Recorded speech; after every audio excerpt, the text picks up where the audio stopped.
We are YouTubing in a very cool Tuesday night. Can you imagine? I trust everybody's doing good. Trying to get this watch on. So, are we ready to go YouTubing? Let me see.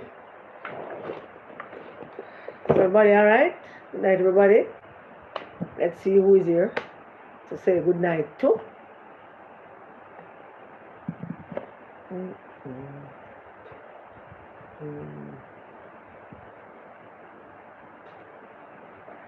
Okay, very pleasant good night to you, to Prudence, Cornell, big up JPU family, Mr. Vegas family, all of them, yeah, you're right.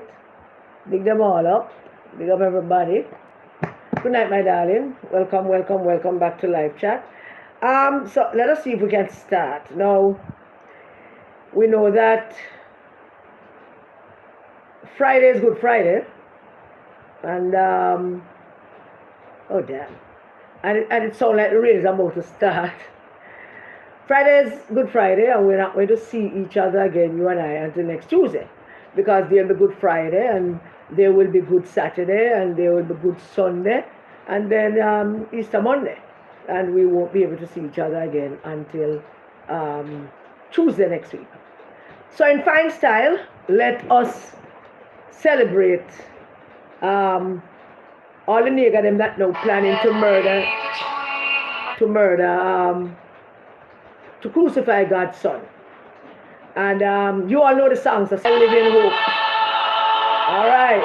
Now on Sunday, this is the verse. Then came the morning that seals the promise. Your buried body began to breathe, and out of the silence, the roaring lion declared the grave has no claim on me. Sing it, hear that? Sing it! Then came the morning that seals the promise. Your buried body began to breathe, and out of the silence, the roaring lion. I don't know, sing now. Nobody can sing, me can sing, but sing. Jesus, yours is the victory. Hallelujah. There is the one who set me free. Death has lost its grip on me. There's salvation in your name, Jesus Christ. There you go. Hallelujah. Wanna sing it? Okay, Killer, I see you singing. I know somebody is singing. Praise the Lord indeed. There you go. Everybody up and running. There you go.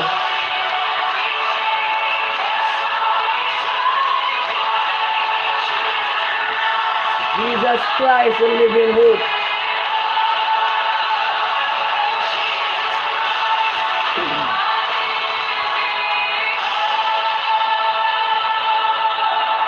Amen. Yeah. Jesus Christ, my living hope.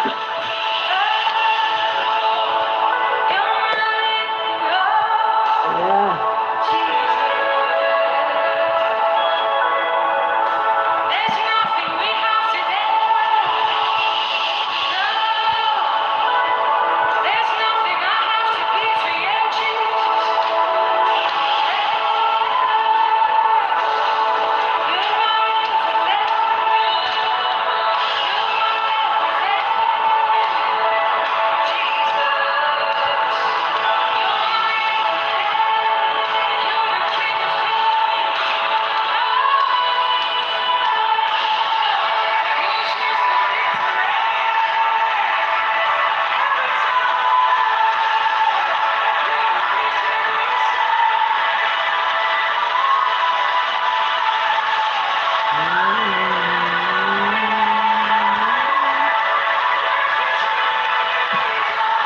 you, Jesus.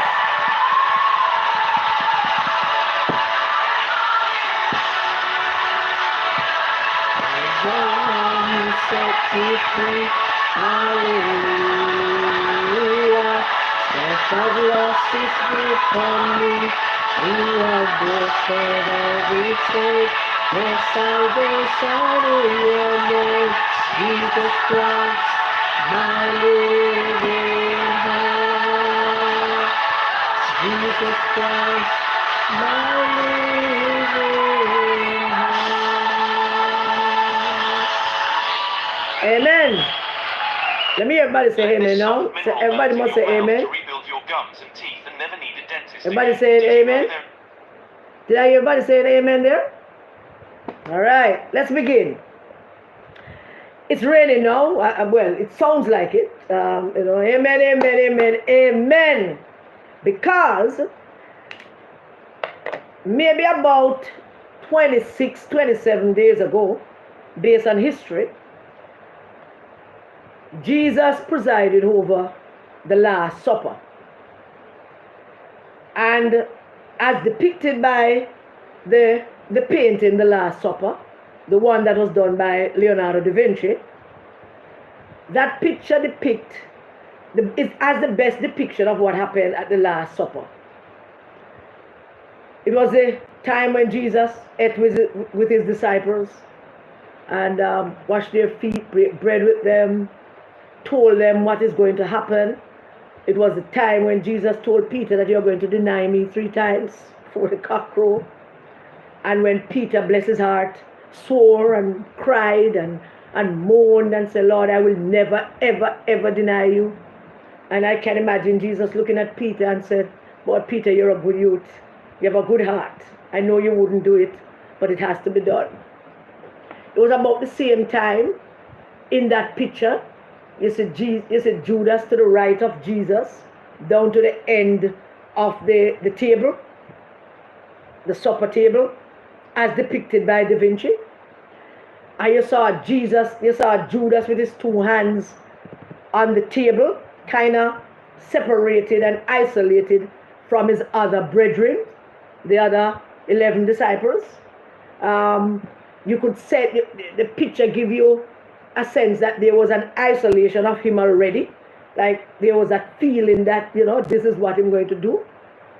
And prior to that, if you look good according to historians, I've been looking and I barely see it, but according to historians, when you look good on the picture, you also see a picture of salt that has been turned over, and back in those days salt was a bad sign of something bad is going to happen.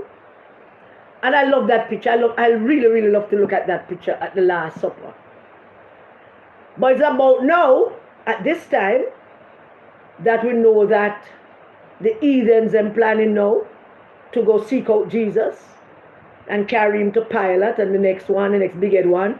And between the two of them, they're going to have the Son of God moving from one place to the other, like him a common boy. After which, they're going to march him through the city with a cross on his back. People going to mock him and spit on him and jeer him, pull his clothes. About that time, they're going to see him going to fall down. Somebody will help him, he'll get up again. And he will walk with that cross on his back. And he never once thought of giving it up. But just a few days before, when he went to the Garden of Gethsemane, he went knowing that this is a mission that his Father gave him. And he was wishing that he wouldn't have to do it. He knew that he has to obey his Father, and he went to the garden and he prayed. And he said, Father, if it is possible, let this pass from me. Don't let it be me, if it is possible. But if it is not, then thy will be done. And so, as a man that he was living at the time, among his disciples, he felt the same pressure and the same weaknesses that any man could have felt at the time asked him to bear a burden like this for all mankind. And Jesus felt the pressure. He cried for 40 days. He cried. He begged him, Father. He pleaded. He said, I don't want to do this. But if there's nobody else and it's me, I'll do it. I will gladly take that walk of shame and I will gladly do it. And Peter, as he predicted, denied him. Poor Peter wept, because Peter was a guy of good heart. Wept because he never wanted to deny his master. And Mr. Judas walked into the garden, kissed the Savior, so that the heathens can know him that. Clutch him like a purse of him 30 pieces of silver, and went and hang him down himself. And Jesus walked the walk. And he went to that hill. And he took that cross. And he lied down on that cross. And they nailed him to it.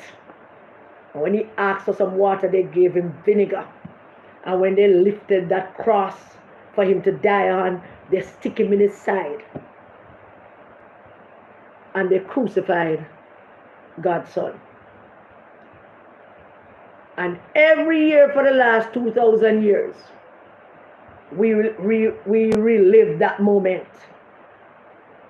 We relive it. Some relive it by going to church.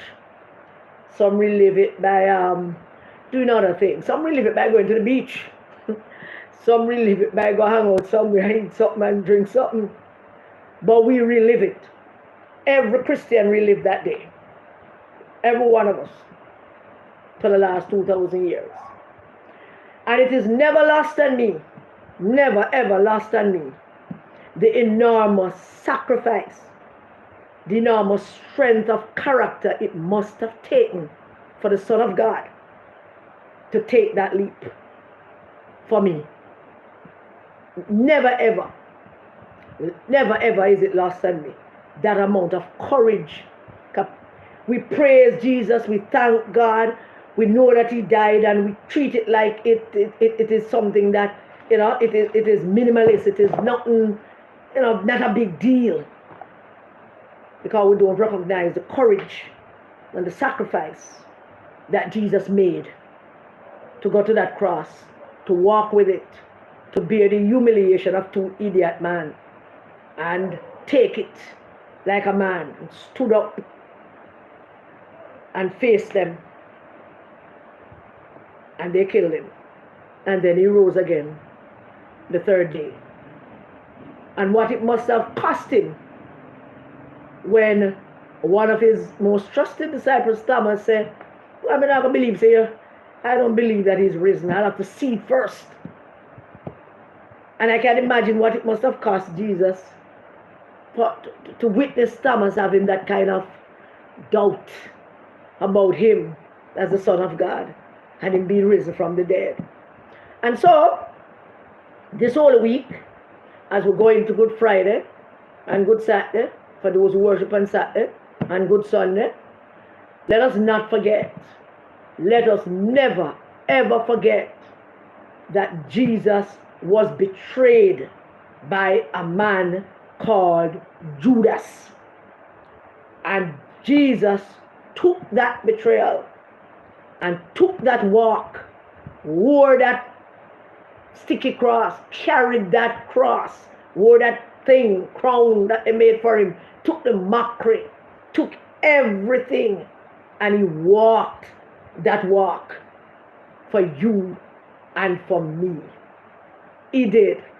And then, as God would have it, on the third day, he rose again for you and for me. So, let me say to you all, have a great holy week, and I not tell anybody to go to church and do something, because if I go, so I think I not polish have to tell anybody about the church going, nothing. So, I'm not telling you that. Alright? So, we get that out of the way. Are we going to have some fun tonight? We're up for some fun? Because we can't do live without fun, right? Huh? We can't do live without fun. It requires some fun. Yeah? Jamaicans betrayed by Mark Golding. Yes. I'm going to betray this party and betray this country. That's a fact. We're not going to no argument about that. So let us begin because we have a few things that we want to get through tonight. I want to see if we can get through to them as quickly as possible and as best as we know how.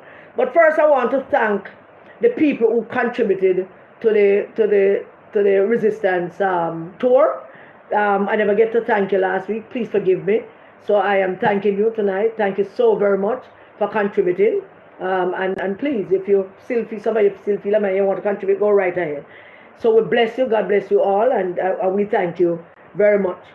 I want to hail up Sonny Palmer. Hey, Sonny, how you doing? Sonny and I met on Saturday when I was walking up and down at the plaza looking like a madman. Well, I was walking up on the plaza. Long time I don't walk up and down in the plaza. And I was walking up and down looking for somebody to fix something on the phone. And I was directed to these guys that park up right at Mother's Patties, right at the corner there at Springs Plaza. And there is Sonny and Cooley who fixed the phone, and another guy that sell phone stuff in his vehicle. And so I want to big them all up, gentlemen. Thank you so much, so very much for accommodating me for fixing the phone and for sitting there having good laughs. So if you don't want the phone fixed, I can't find anybody, go right there to the corner of right on Mother's there, so at Springs Plaza, and find Cooley, and he'll fix it for you. And Sonny Palmer, thank you very much for watching. So big up yourself. I don't want to be held accountable for anything that I did not do, because the Raytown Fishing Village must get big up all the time. Else I'm going to be able to go back to Raytown. And I made after Sheena and Katisha and Kerry and Sheba. Ladies, I'm here for you again tonight. So big up the Raytown Fishing Village. Now something strange happened the other day when we saw the advertisement for PJ's birthday. So I put it on Facebook. I put it on my Facebook page, and I said, Princess, maybe we should go to this thing. I said, we can make PJ birthday miserable. Now the people around PJ, and there are some people who support PJ, want to take themselves too serious, because we were having a good laugh thinking that when we said that we're going to go to PJ birthday thing and see if we can make his life miserable, go up there, go mash it up. We don't really believe that we're going to come up here. Seriously? I grew up with it. I wouldn't really believe that, because we put it on Facebook and said, we're going to do it. We're actually going to come to PJ thing and make any kind of, what a man, who don't really know me well, don't really believe. They believe to the extent that about 3 people call me. 3 people. Karen, it wouldn't be a good idea for you and Princess to go to PJ thing or mash it up. Why on God's green earth would you believe that I would go to PJ birthday party or whatever it is that they were having for him? Go cause any problem. I wouldn't do that. I'm not going to do that. Not at all. So, wasting the time and make the phone call. And if I ever do not like that again, I'm going to call me again. I'm going to tell you something about it. I was nice too, but the next time I meet, I'm going to tell you some whole heap about it. But I do hope. All right, Michelle. Yeah, all right. The title of the song is Jesus Christ, My Living Hope. It is done by a young woman called Abigail Gitzton. I can't present her last name. Gitzenberg, something like that. Kiba, Sheena, Kerry. Those are the people at the Raytown Fishing Village. Big up on a nice self. Big up on a nice clean self. We'll soon. So that's the name of the song. So now, here we are, talking about PJ thing. Why would I believe that me and Princess would come to PJ thing? And that way to come to PJ thing, to mash up PJ thing. Why do you believe that you have to make trouble yourself and I make phone call? Huh? Would you stop it? Would you stop it, man? Because I would not do any such thing. But I was hoping he would have a miserable birthday.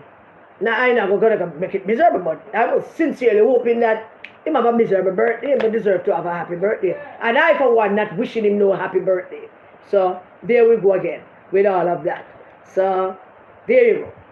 So we get that out of the way. I saw a thing the other day where CAFE, the Citizens Action citizen action for free and fair election. I never even know they were still around. It was good to see them coming out, and I saw a thing in the paper saying that them don't have the money to observe the elections, and them pleading to corporate Jamaica, who contribute a lot to the political parties and political candidates, and so they're pleading with them to send some cash their way. I, for one, believe that it's a good thing for Cafe to be out there. We want them out there. We want them out there in the election. We want that validation, and we want that spotlight on our electoral system and our voting day. So please, corporate Jamaica and some of the big wigs will watch and call me. Give the people our money, man, because we can afford it. We can afford to give the politicians and give Cafe our money as well. Cafe is important to our voting system and our voting day. I mean, an election day, it's nice to see them around and the world look at us and see that there is some kind of watchdog group down in Jamaica made up of Jamaicans, and they themselves are observing the elections, and they will be able to produce a report to say what they see or what they did not see. So them give them our money. Them need money, so they're asking for money. So help, please, with Cafe. Now, from a couple of weeks now, the JLP have been doing a little thing where they going after the mayor of Kingston and St. Andrew, Andrew Swaby. Saw them out there doing all of that, calling for his resignation, doing all kind of shenanigans. I don't know what that strategy is, because it can't help them nowhere in the country, not even in the corporate area, but it's for them thing.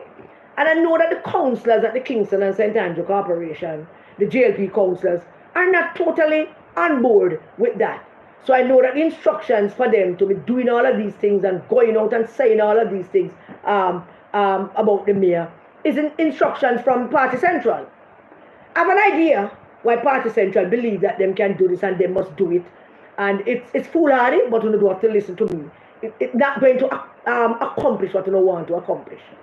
And then there's the former mayor, Delroy Williams. Every minute you see him reading statement, calling for this, calling for that. I mean, the man was mayor for 8 years and I've never seen him that much. Not like I'm seeing him now as just being deputy mayor. We never saw him that much saying nothing and doing anything at all about the city. But now we see enough him out there calling for this and calling for that. Now, I am not saying that the council, the JLP part of the council, should not hold the leadership of the PNP part of the council to account. They should, the same way the PNP should hold themselves and the JLP to account, the council that is divided by the two parties. What seems strange to me, very strange to me, and I kind of get the knack of it now as to why some of these things, why they're doing some of these things, is that Delroy Williams was mayor for 8 years, and some of the things that he had said that he would have done, that he did not do, is now being done by this current mayor, and it's pissing him off big time. So I'm come up all the time and out there with all kinds of foolishness. I had not intended to say anything about it. Didn't say anything about it in the last live or the live before that, because I've been doing it for a while. I am not taking up for criminal Swaby, because Swaby is not a criminal. But I want to remind the JLP of something here. The council changes hands pretty regularly. And of all the times that you're going after Swaby, I need for you to consider this. And when I say this, I know that Angela and Desmond and Delroy Williams himself will understand this. Swaby is not the braggadocious, loudmouth kind, he's not a tit-for-tat kind of person. Swaby is not going to go out there and say, may I do this, them answer yourselves and say, oh, you didn't do it. So Swaby not going to do that. Swaby is not that kind of man. But let me remind you all that Swaby has been minority leader for quite a while. And whatever it is that was going on in there, Swaby knows things. So when you're going after him, you should consider that one of these days you might just poke the bear too hard and everything just flap out and everybody get flap. We have to consider that. There is absolutely no conceivable reason for them to be doing what they're doing. I don't get it at all. We're running a national campaign to unseat some people and to win some seats, but you don't seem to be concentrating a lot of your efforts on the mayor of Kingston and St. Andrew. You must not do that, because that will yield you anything. You don't have to agree with me. You don't have to agree with me. We can disagree. So CM is a thief, Delroy Williams is a thief also. You see, what you don't want to understand and acknowledge is that the whole of them down there thief. All of them. There is no honest broker down there. The whole of them, all of the council of them, a thief. But you can't have it both ways. You can't have it when Funicide in power and nobody was out there calling for Mayor Williams' resignation or calling him thief. Swaby would be the last person to do it. Look at what Swaby doing. The puppy market, the place sweep it up. Swaby getting the job done. Now, Delroy Williams' only responsibility is to back that up, lead him council members, and try to win back the council instead of doing all of this rubber rosing. I'm listening to. Why I'm always taking up for the criminal. Swaby is not a criminal, Annette Allen. But every PNP to you is a criminal. And when they call the JLP members criminal, you take offense to that. But I'm telling you what I'm telling you all the while is the two of them do whatever it is that we accuse them of doing. It's not one side. It's both sides do it. Whatever it is that we out here accuse one of doing, the other does it as well. And you know what, Annette? They back up them one another in them criminal activities. Whatever it is them in there do. Do all them back up them one another. Because there are PNP councillors who, when Delroy was mayor, them back him up, and whatever it is, because they might get a thing too. And when Angela was mayor, when Desmond was mayor, it's a two-way street. And uno believing is one set is one of the reasons why we're in this bracket and this thing is so close and tightly, because uno always believe that is one set. But and Jamaican people do not believe as one set. Jamaican people know that is both how to do it. The Jamaican people knows. So I'm saying, let the city continue to grow, and those who have contributions to make it towards the city. But I see that Delroy is having a fit because Swaby has been so successful in some of the things that he himself said that he was going to do and never get to do it. I am going to defend the mayor, and when the mayor is wrong, I'm going to tell him say I'm wrong. I will come out here if I'm wrong, and I will tell him that I'm wrong, and I will dip up and down if I have to, and I'll go out pay things for him. But at this point, the mayor doing his job, and he not no tit for tat with nobody. You know, hear him push back at them and quarrel with them, because I'm telling you a long time that Swaby is a guy who prefer the peace than the war. He's not afraid, but he prefer the peace. Swaby is a guy who believes that the peace can achieve more than the war can. Well, sometimes the war can achieve more, but it's a one thing for Swaby that he believes that the peace can achieve more. So there is that. With that, improvements around the city and all of that. So nobody don't need to get no antsy about all of that, and Delroy and the JLP telling the JLP mayors, telling Maxine Anderson and Julian and the whole owner out there, every one of them down there. If Swaby a thief, Delroy Williams a thief too. Probably even bigger thief, because he's there for 8 years a thief. So if you want to have this discussion tonight, let we have it. If Swaby a thief, Delroy Williams a bigger thief, Desmond McKenzie would be a bigger thief, Angela Brownberg would be a thief to the whole of them a thief. So if you want to have this, if this is where you want to keep it, then we could keep it. But this does not help the city. And the constant barrage and going at the mayor for doing whatever job he is doing, it's not going to help nobody. But if this is how you feel about it, then go right ahead and feel that way about it. But it doesn't help anybody. So that's my 2 cents worth at that, and only can hold that at no one.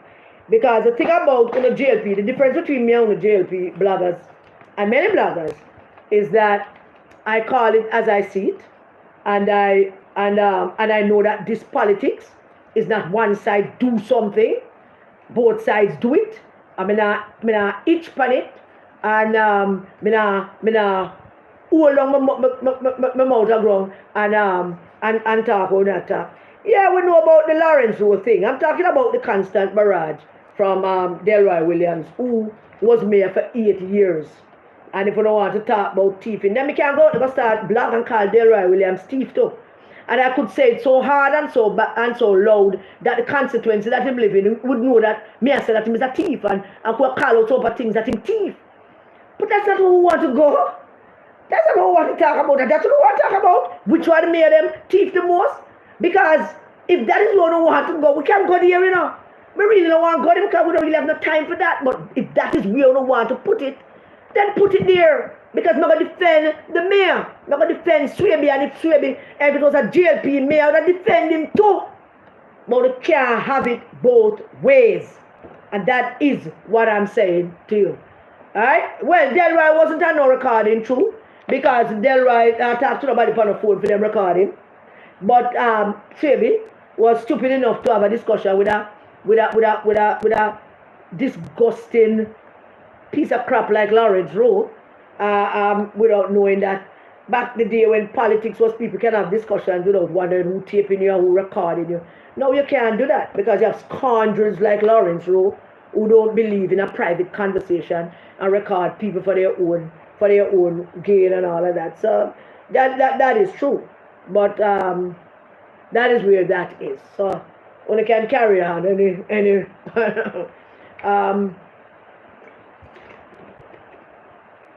what do that Kingston sentence you may talk about, you know, my girl. And we can go and do all of that. Now this is a live, you know, and everybody welcome to express their views. Just be respectful about the views that you express. You can tell, you can call people thief or you can tell them for good. But I am defending. You can't listen. If you don't like it, you can just no come on, you know. But this is what I'm talking about right now. I mean, I have other things to talk about, but I'm talking about that. And I'm saying that Delroy is feeling that Swaby is achieving more than he did in 8 years in 1 year. And Lawrence is a scoundrel. No. Andrew Swaby is not a scoundrel. Andrew Swaby is a decent guy. But I am willing to concede that the whole of them down the thief, including him, and Delroy, and the whole of JP councillors. When the thing say, them down there operate individually, oh my darling, them operate it down there like a conglomerate. Them back up each other, and butter each other bread, and slap each other upon the back. They are a conglomerate of, them down there like a mafia, them is like part of, them is a mafia clan down there. Just like the MP there. What is a mafia clan too, you know, no matter where you hear them go with the word is a mafia clan. So that is that. Alright, let's move on now. I saw in the newspaper the other day, the appeals court overturned a lower court ruling regarding a rapist and a child abuser. Now, I didn't read the entire story, but the gist of it is that there is this man who was accused and charged of raping and sexually abusing a 6-year-old. A 6-year-old.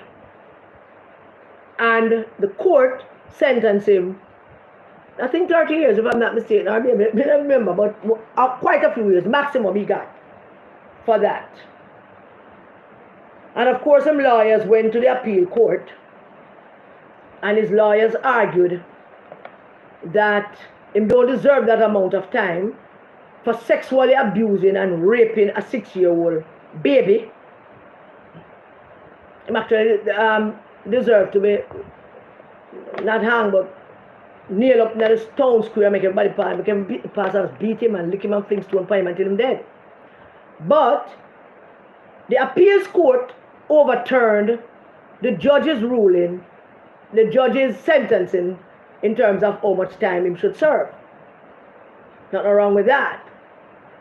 The basis on which the appeals court overturned this judgment and knock off a couple of years off of this man's sentence is what got me all riled up. And I was so riled up. It's the supermarket, I go, and standing up, wait. Oh, the guys that packed me. I went to the pharmacy. When I come back, I couldn't find them because I want them have my car key. So I immediately stopped and wait. So I was just looking at the thing. And when I came back, I look it up online and read it. And the judges in the Jamaican Appeals Court ruled that the man does not deserve this kind of sentencing because the child catch a sexually transmitted disease, and the judges ruled that them reducing the sentence because he was not responsible for the STD that the child got. I want you to hear me in Jamaica. This man abusing sexually, raping, having sex with a 6-year-old baby.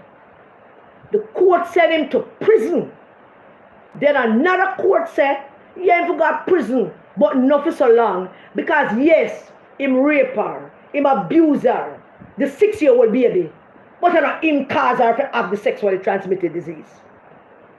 Take a minute, take 2 minutes, and think about that. Our appeals court says him for got prison, but him shouldn't go for 2 days, him shouldn't go for 5 days, him go for 3. Because yes, him raped the baby, him sexually abused the baby, him traumatized the baby who will be traumatized for all her life. And you, the judges, decided that we're not going to reduce it because by whatever DNA or whatever, him not responsible for the sexually transmitted disease that the 6-year-old baby got.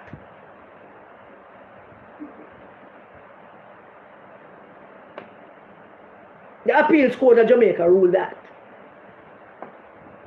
this man who clearly was having sexual relations with a 6-year-old people, where them mother them? Where them mother they there? Where them mother they there? Raping, sexually abusing a 6-year-old baby. And the appeals court said he not deserve 5 days, only 3, because the baby had sexually transmitted disease and him not responsible for that. Jesus have mercy. And we get up every day talking about law and order and justice. Law and order and justice. What justice for a 6-year-old who will be traumatized for the rest of her life? And when she grow up, and when she's mocked, and when she's told what happened to her, when people start mock her and tell her and cuss her about it, and she grew up in a traumatized life. And the appeals court judges actually sat down there and made a decision. How? You have to forgive me because me don't understand it. We just don't understand it. There was a case in Alabama a couple of years ago. I wish I'm sorry I never go look it up. It just come back to me. There was a case, I'm going to come back to you and tell you about it when I go find it. There was a case in Alabama some years ago with a man that raped a 12-year-old girl. And the judge sentenced him, maximum prison sentence, and then went to the higher court than that court, and to reduce the sentence. And the argument that they put forward in the case was that he didn't rape her in the field. He actually raped her in her bed and then carried her to the field, because there's something attached to the movement of the child. There's some crime that is attached to the movement of the child from one place to the other. And so they went to the court to ask the other higher court to reduce the sentence as a result of that. And the judge added some years to the sentence. The judge added some years, the state laws in Alabama, some strange laws in those places. The judge added some sentence, some more years to what he got from the other court. Added some more. I said, the gall of you to come here to tell me that you rape a 12-year-old child and the judge sentenced you to certain years and you come tell me I must reduce it because you rape her in her bed and not in the field where they found her, bleeding, traumatized. The judge had some more years to it. Yeah, them look at old miserable racist judge. Yeah, him had some more years to it. I'm sure many of you watch TV and see some of these things on television, in movies. But the question is, what are our appeals court judge doing? Is this purely about the letter of the law, or do they share some kind of, is it that the law does not recognize compassion and the law does not recognize the things that shape society, the things that are supposed to make us better, which the law is supposed to help us with? Isn't that? Or is it the law just for punishment and go through the law to the letter and the T of the law and observe that? There's no consideration for anything else. In the case of a 6-year-old who was viciously raped and abused by a man. Is it not that? Aristotle, I think, rules that the law is free from reason and compassion. If you watch the movie Legally Blonde, you will see that scene when the female lawyer asks a question of the class. She put the quote on the board. Aristotle says this: the law is reason free from compassion. And she asks them if they agree. And the whole of them, based on what they are taught, say yeah, except one. And she said no. The law is that reason free from compassion. The law is entirely about reason and compassion. And it is. The law is designed to shape society. How we behave is one thing. There's no justice if it is just to say, lock him up, and teeth the bucket of water, lock him up. What is the justice in that? What is the reason and the compassion in that law is? Because, I mean, I don't have to obey the law. I don't have to obey it because it's a law. No, I have no obligation to obey a law that is just a law. I don't have to. I do not have to. But it goes back to what Thomas More wrote in the 14th or 15th century about how society, talking about that utopian society, that book Utopia, if you have never read it, it's a book that was written many, many centuries ago. And Thomas More talking about how the system is designed to punish the people that you lock up. What Thomas More is saying is that you suffer your people to be ill-educated and poor and poorly informed, and then you lock them up for that which their education first disposed to them. So in other words, you suffer them to be non-educated, so them ill-educated, them poor, them ill-mannered, and then when them thief or lick up somebody, you punish them for it. That which them first years expose them to. The appeals court and our entire court system is lacking with judges that have a basic understanding of what their jobs are in terms of meting out justice, because they think that justice is a sentence and justice is not a sentence. Justice is fairness.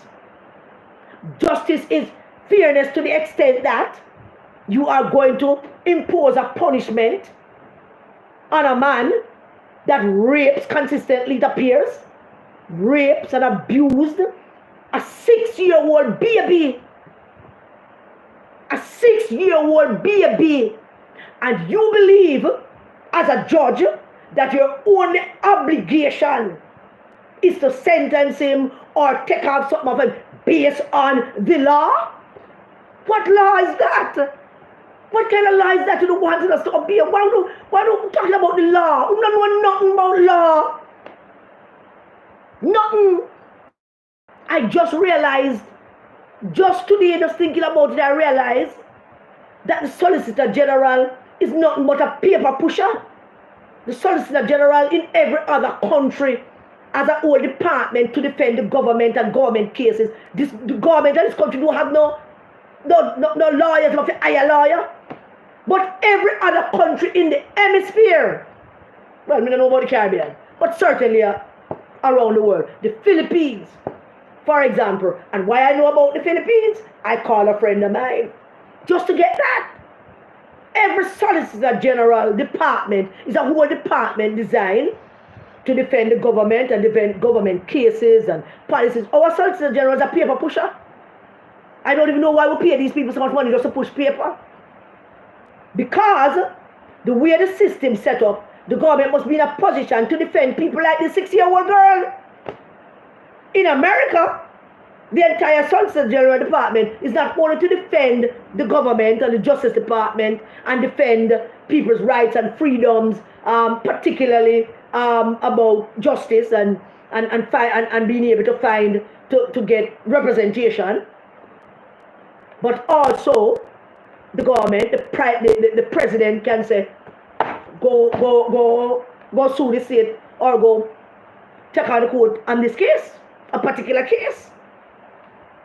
So our 6-year-old children don't have nobody because the organizations that call themselves children advocates, them is a joke. Them is a damn joke because one man did in a bunting yard, a feel up bunting 10-year-old baby. I wouldn't even know what happened with that. So them a joke. Them is a damn joke. And the appeals court reduces man's sentence because the baby catch sexually transmitted disease and it wasn't him. It wasn't him. So him never give her the disease. And the court knock off some years off his sentence because the judges on the appeals court never thought to themselves.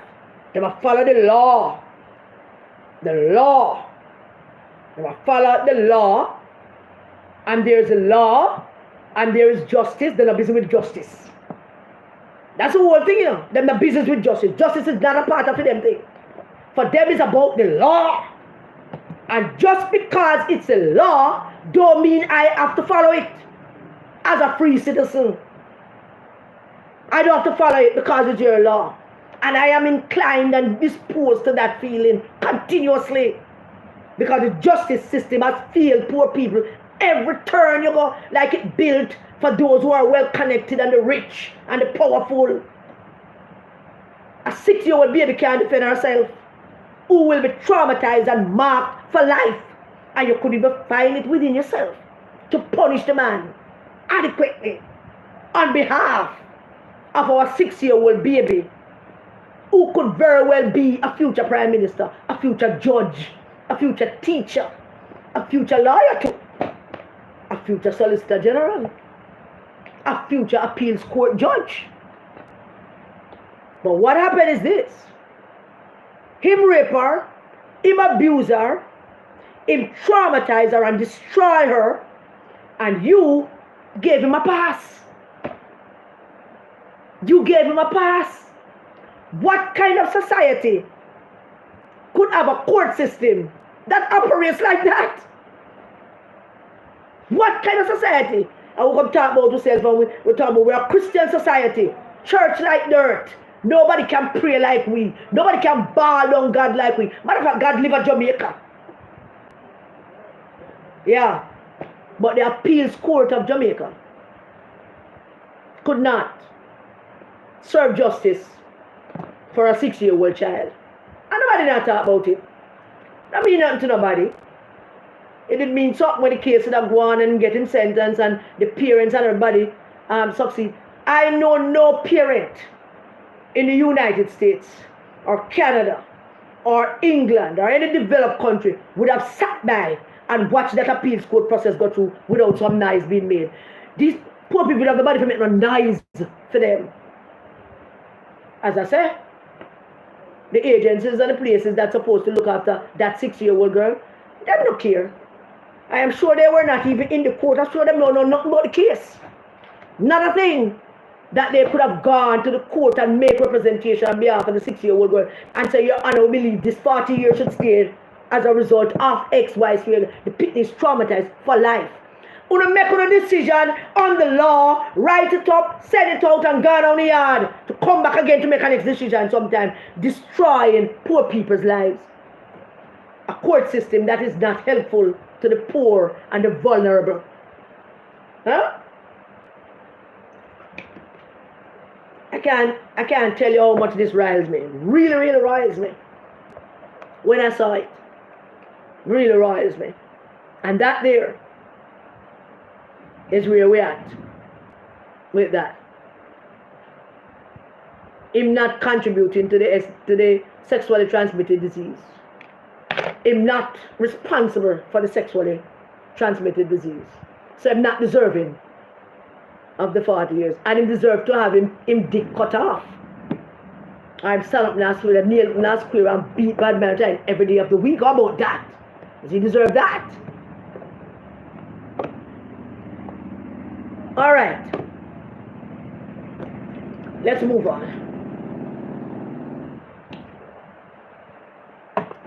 I'm getting all riled up by this. So please forgive me. I am taking it down a notch. I don't know. Yeah, I don't want to talk about, yes, Miss Annette Allen. I know what we want to talk about, but we don't want to talk about the other things then. That's not how this works. Alright, we shouldn't talk about that, but we're not going to that. If you don't, Annette, if you don't want to steal, I'm stealing.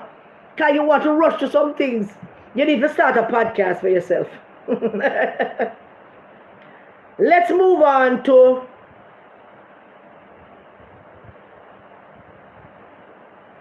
Western Westmoreland. Let's move on to Western Westmoreland.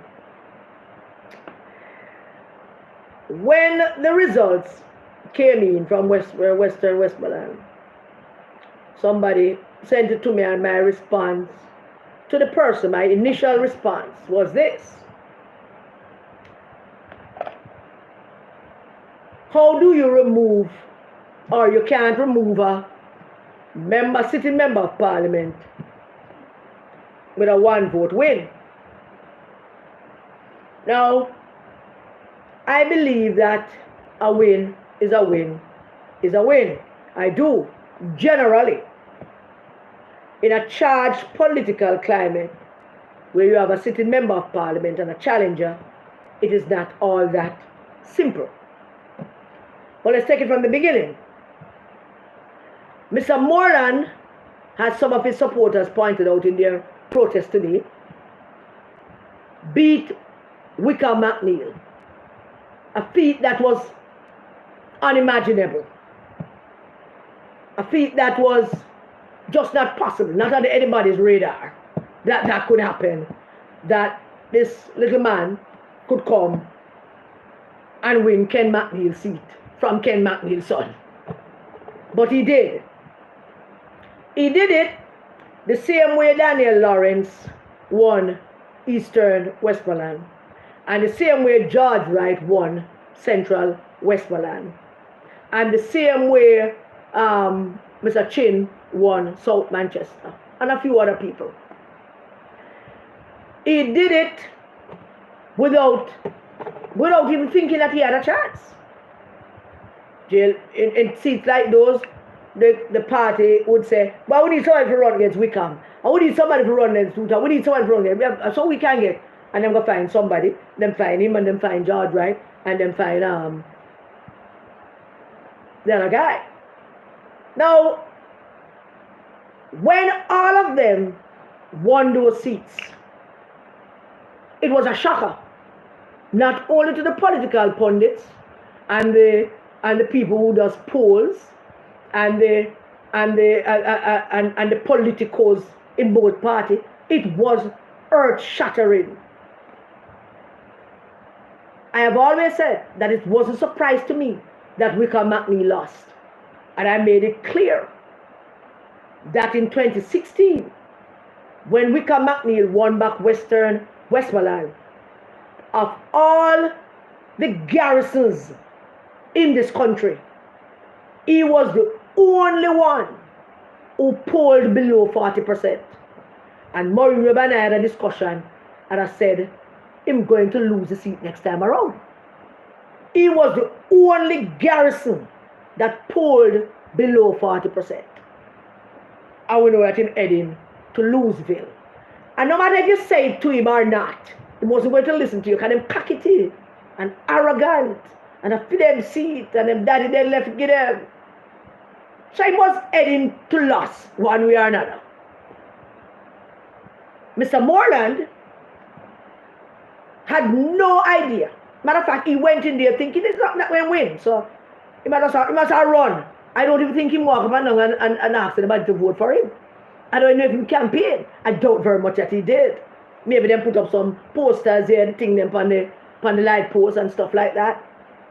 But having won, Mr. Moreland did what all of those other candidates who ran against those strong in those strong PNP seats did. Him win.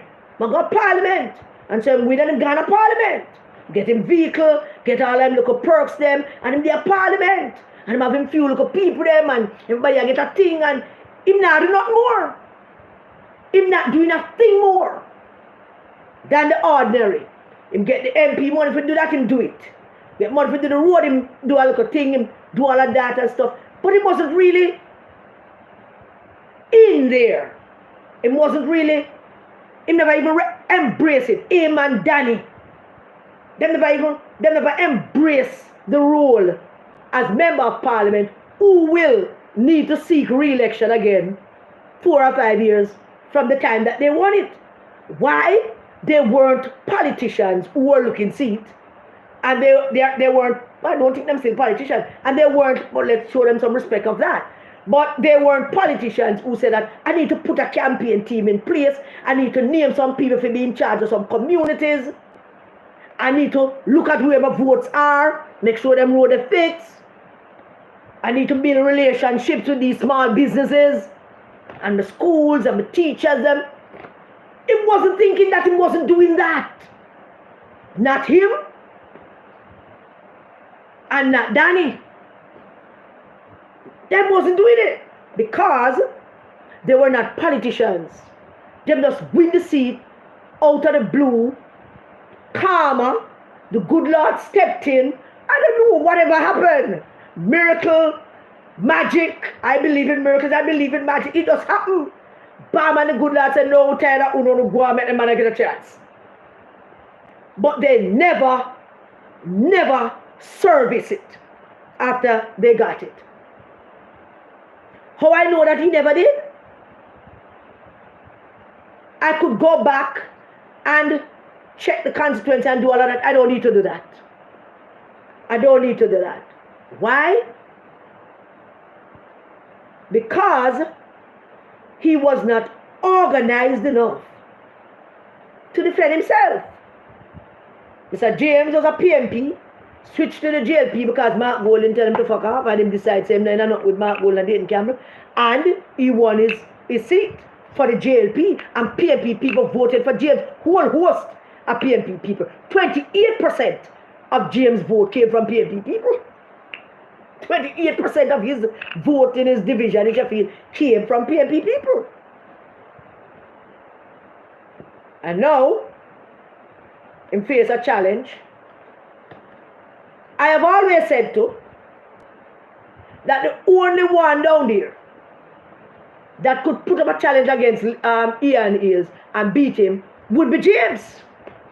I've said that from the beginning because of that 28% of PNP that voted for him, and more will vote for him.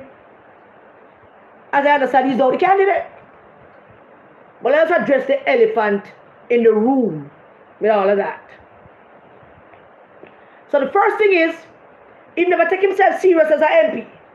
As an MP, and I hope I'm not offending the JLP people in Westmoreland, those who protesting. Don't take this as an offensive thing to you. It is not my intention to offend you. I am telling you as I see it. Alright? Him never hug it up, him never embrace it, him never act the part, him never do the things. And then bam, suddenly, election coming around, and he decides he's going to run. No, he's going to run a campaign. For the first time in his life, he's going to run a campaign. Because the other one, he never run a campaign. Did not run a campaign. I can tell him never run a campaign. He get nominated, and the JLP people come out and vote for him. And then some PNP people did not come out and vote for Wickham. That's it. So now I'm going to run. And rumors have been going around before that, saying I'm going to face a challenge, and that challenge is probably going to come from James. What did he do in response to that? Him hire Venesha Phillips. Him hire Venesha Phillips. Now Venesha Phillips left the PNP in spectacular fashion. Spectacular fashion. What march into the JLP conference, loud cheers and excitement, went to the platform, deliver major speech, got politics. And y'all should go listen back to my video I did when she did that. The JLP can't say, me never tell them, because I didn't want to tell them, that Venesha Phillips does no political work. She has no value to any political organization, local or national. If we're not going to get her on a platform to chat and go on with things, no, that's better. But Mr. Moreland hired Venesha as his campaign manager. Well, if him hire her, the party central hire, but me going to put it as him hiring her. I don't know which one does, but me going to use it as that. Because I feel him campaign of him as the candidate. And that's one of the things, you know, about when you don't know. When you don't know, you don't know, you know. But you should listen to the video and know. You should know that she's going to come down there and she's not going to do anything. She's going to hang out and dress up and chat crap and walk it around and tweet and talk by Instagram and do all kind of foolishness. And every time she open her mouth, the media follow it up and think that she just said something profound. And we should listen. PNP used to do it too. The PNP used to do it. Paul Burke and Angela and a whole group of people did not meet and she get up and she speak. And everybody behave as if she just said something profound and we all should write it down. And that's how they used to treat her. That's her MO. Political work to actually get something done, to actually turn around something for Moreland. She didn't do it and she couldn't do it. She couldn't do it because she don't know how. She don't know the first thing about what to do, and she's not asking for any help. That's the thing that is even the worst part of it. She don't know what to do, she's not doing it, and she not asking for help from people who know what to do and get them to do it. Because she's not a leader. So she can't lead nothing. She's always just Venesha. And you know, and we need this, and we need to do, yeah, we need to do crap. So she go down there. I don't know what kind of deal she had Mr. Moreland met. But she obviously did nothing. Not a thing to help him. I want to ask. And should I listen? Nothing she did. And what happened? Mr. Moreland was facing a crisis where nobody now do nothing for him, and him think for some reason that Venesha is doing something for him, and she wasn't doing nothing. She wasn't helping him. So, what happened next?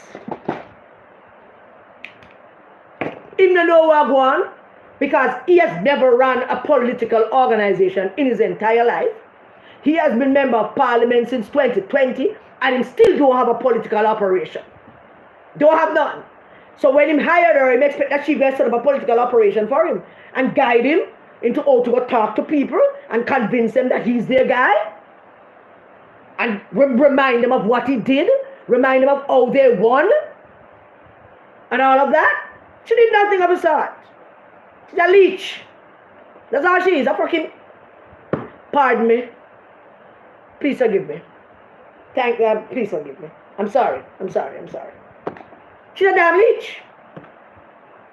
She doesn't know to do any of that. She'd have no skills as a political organizer. And then she did what she normally do in the PNP as well.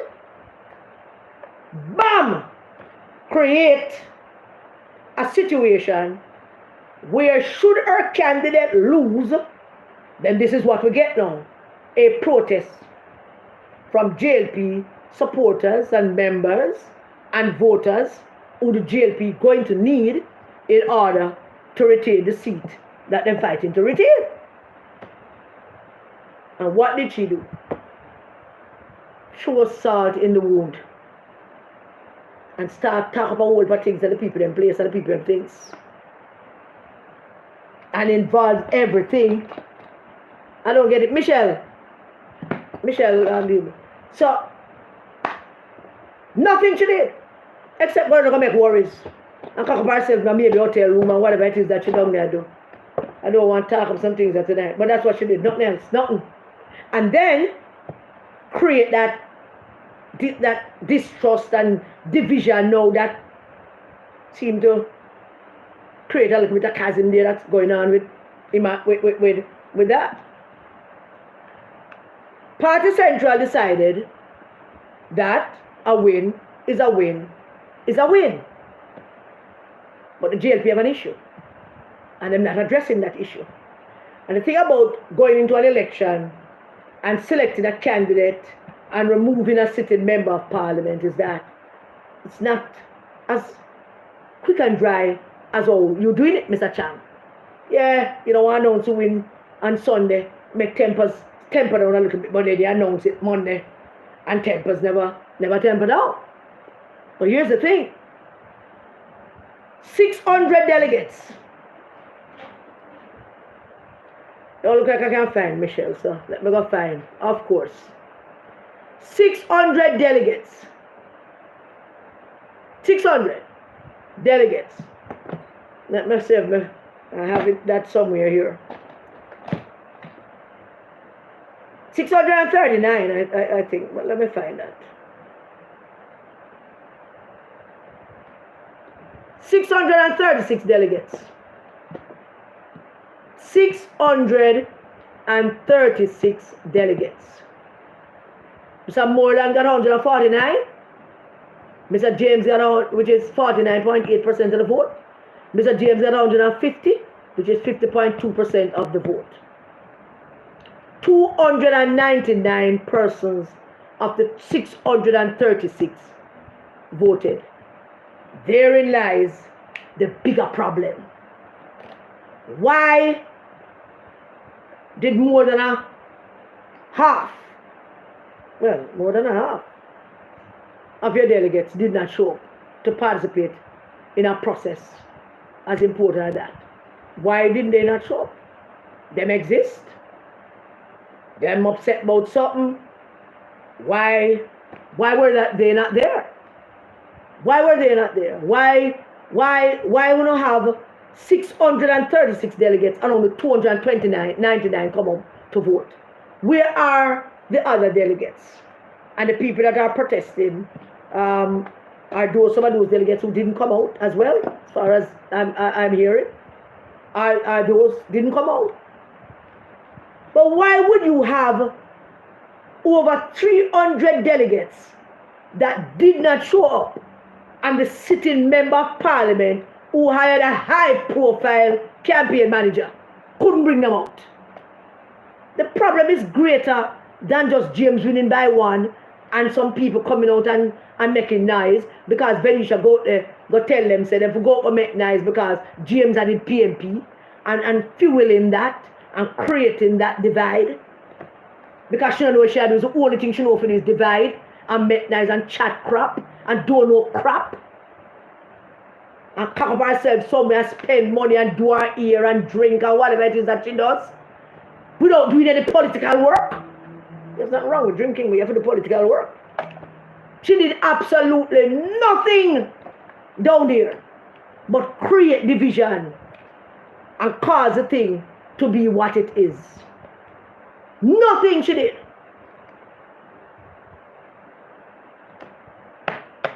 And now, Mr. Chang not addressing the matter that half your delegates didn't show up to vote, Mr. Chang. Half of them didn't show up to vote.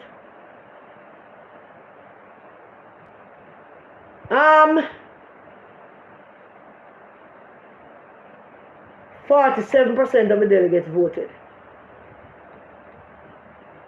Oh yes, wrong information I gave you.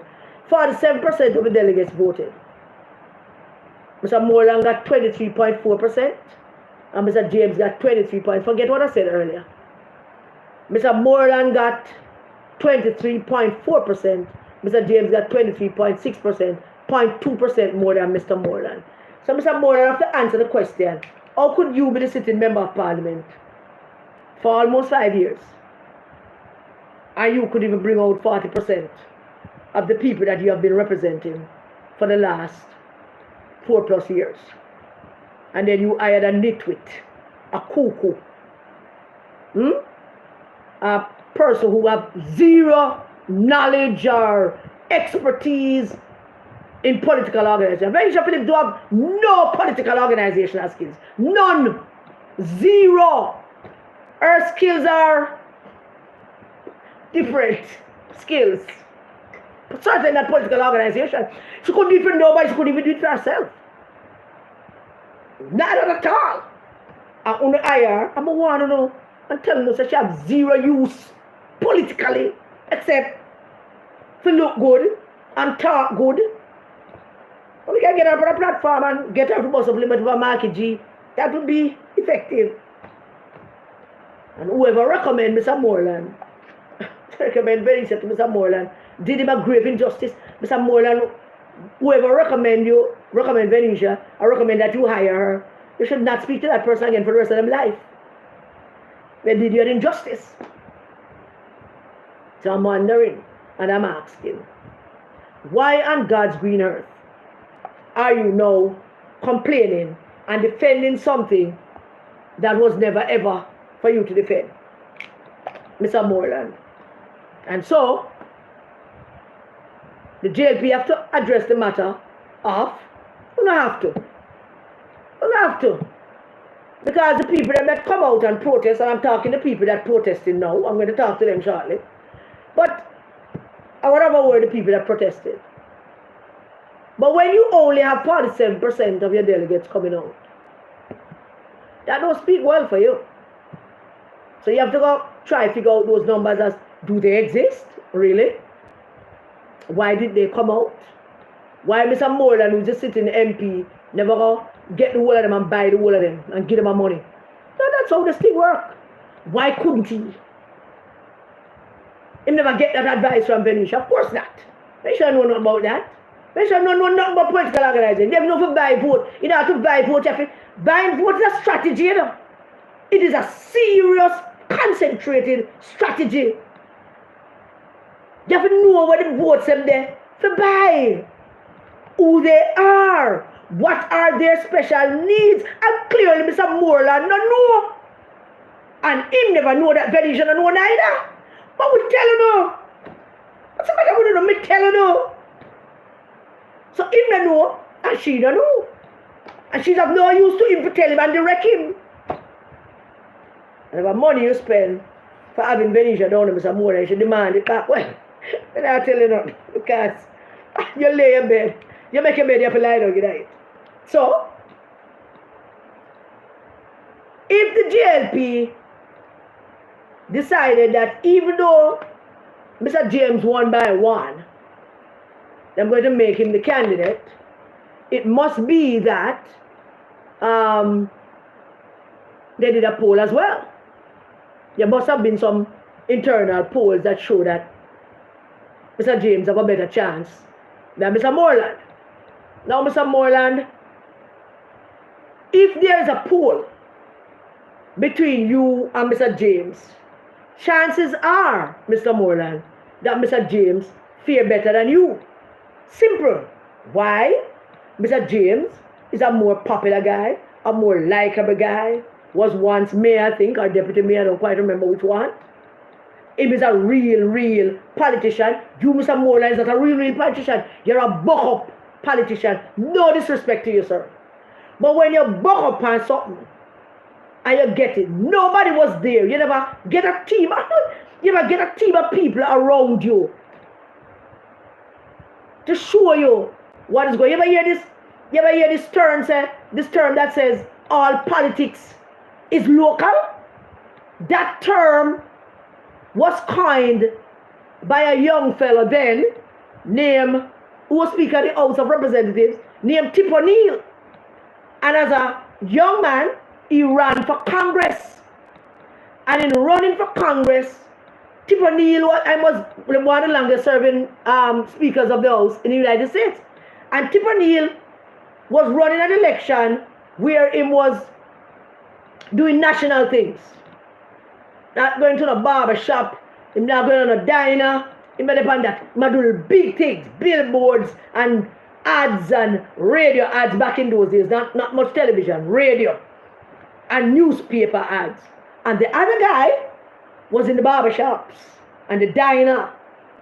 Yeah, down by the shoe shine place, and over there where them sell hot dog, and they don't got the newspaper stand, and the other guy won. And then Tip O'Neill, in giving his concession speech that night, many years ago, I don't remember which year it was. I think give him more time, I remember. But Tip O'Neill stood there at his campaign headquarters that night and conceded to the guy, and then said, I have learned that all politics is local. So you, Mr. Moreland, didn't make good use of your good fortune. It's like the good Lord gave you a gift, just handed you a gift, and said, here, my son, I see you now, and you've been praying to me for a number of years for X, Y, squares, and I'm giving you this. Take this now and go make it work for you. And you took it. I'm going to go sit down with it. Go bury it. Hide it. And then, when time comes for you to seek it out again, you can't find it. You can't ever did anything with it. You never go build nothing with it. So hear this now, Mr. Moreland. I am not big on giving advice to the JLP and how to operate. But at this point, because I want my Member of Parliament, Andrew Holness, to remain as Prime Minister of Jamaica, I am saying to you, Mr. Moreland, let it go, man. You lose.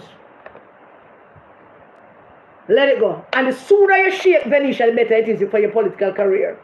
The sooner you shake her and send her back at Kingston, the better it is for you. Well, you probably should keep her down there. Come and tell me that Kingston want her. Come in no favor I want her up in our constituency.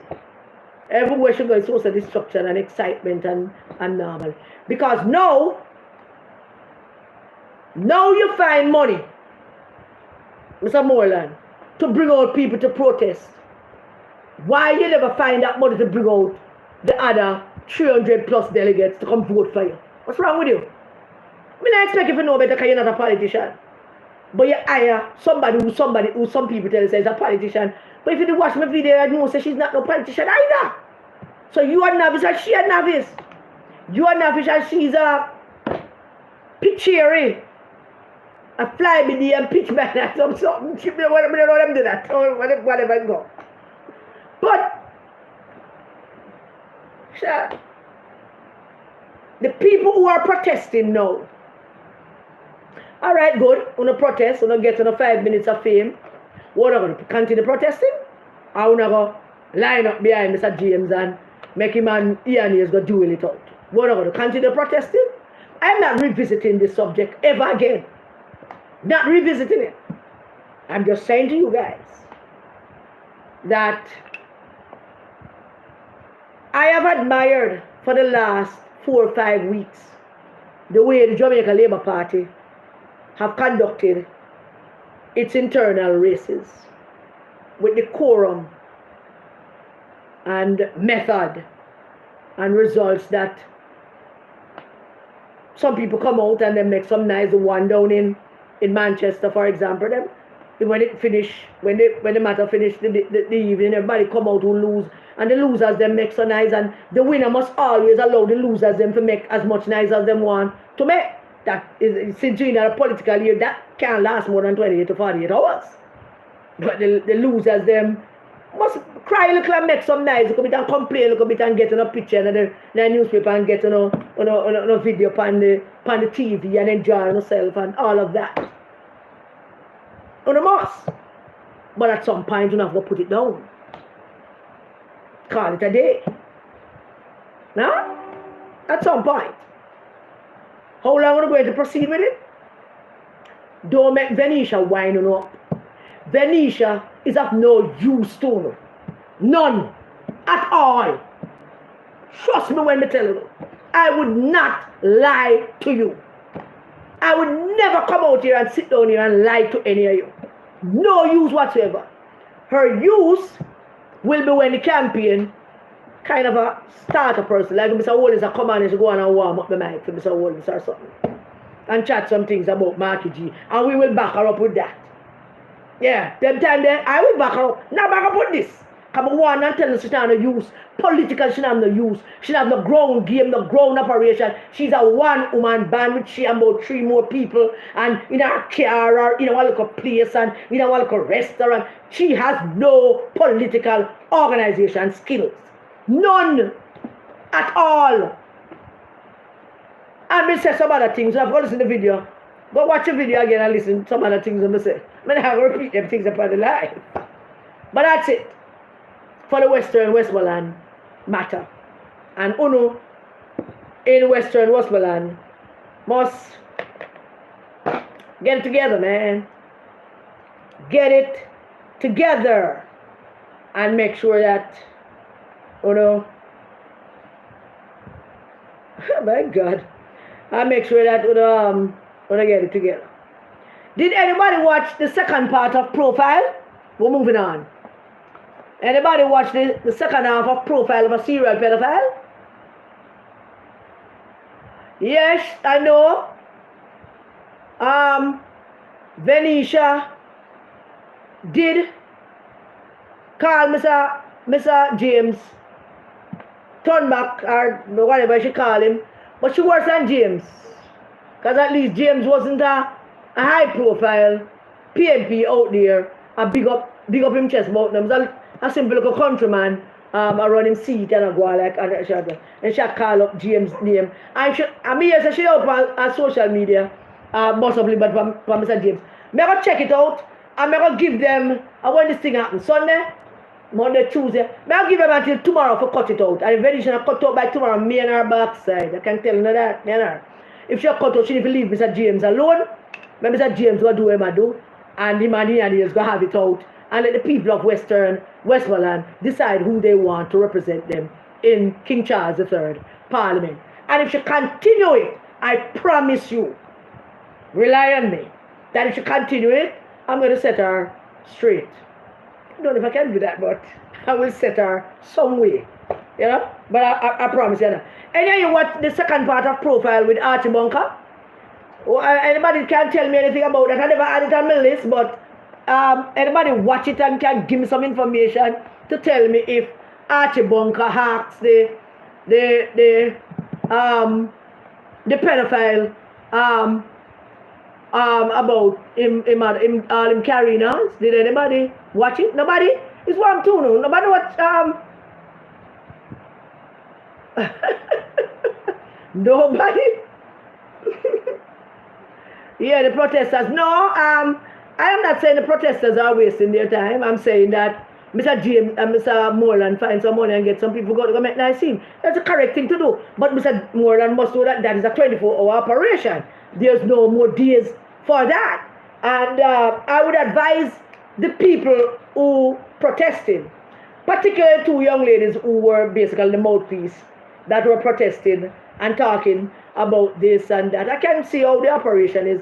He's a grown politician. I mean, all these things go. You know, but I'm saying that I understand you. ladies, I do understand how you feel that your guy lose, but after you lose, you cry a little and you beat up on the guy who win a little bit, and then you let it rest. You let it rest. You get time to. It's like grieving, When you lose, it's like grieving. I don't suffer from that, you know. Well, once I lose, I'm done. I'm cool. I'm done. Me never remember it unless we ever talk about it at that time. Me not dwell on it, but that's me. So I'm saying that we have work to do.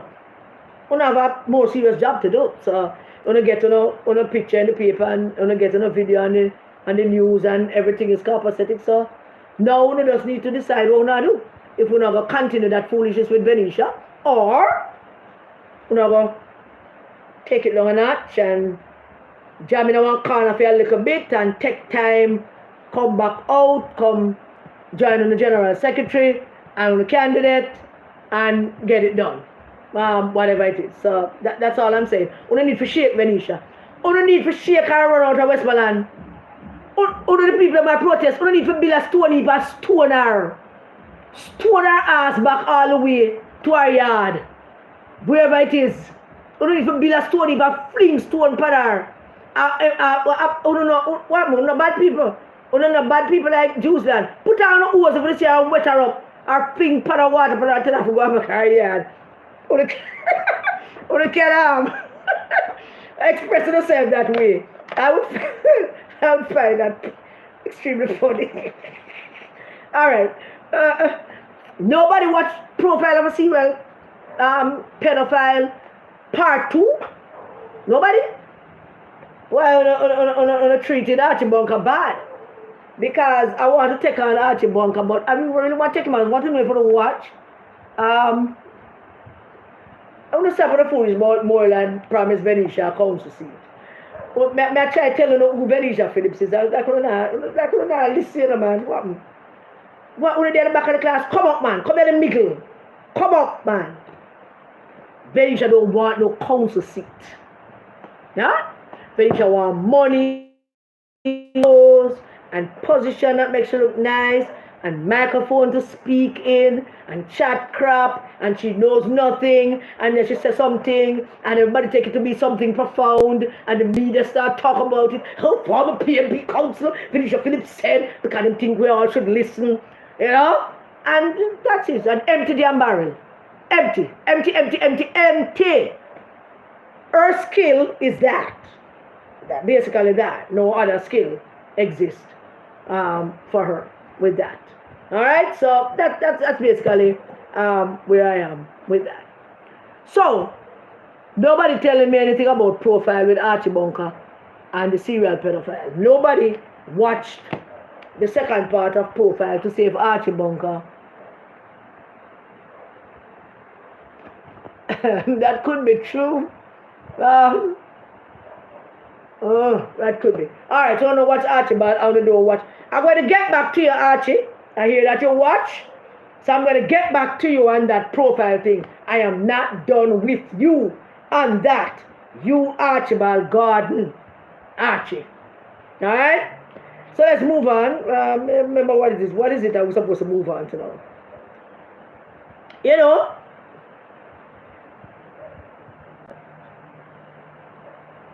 My God in heaven. Alright, I'm going to skip those things. Let's get to the IC matter. The IC, the Integrity Commission. I need water. This requires water.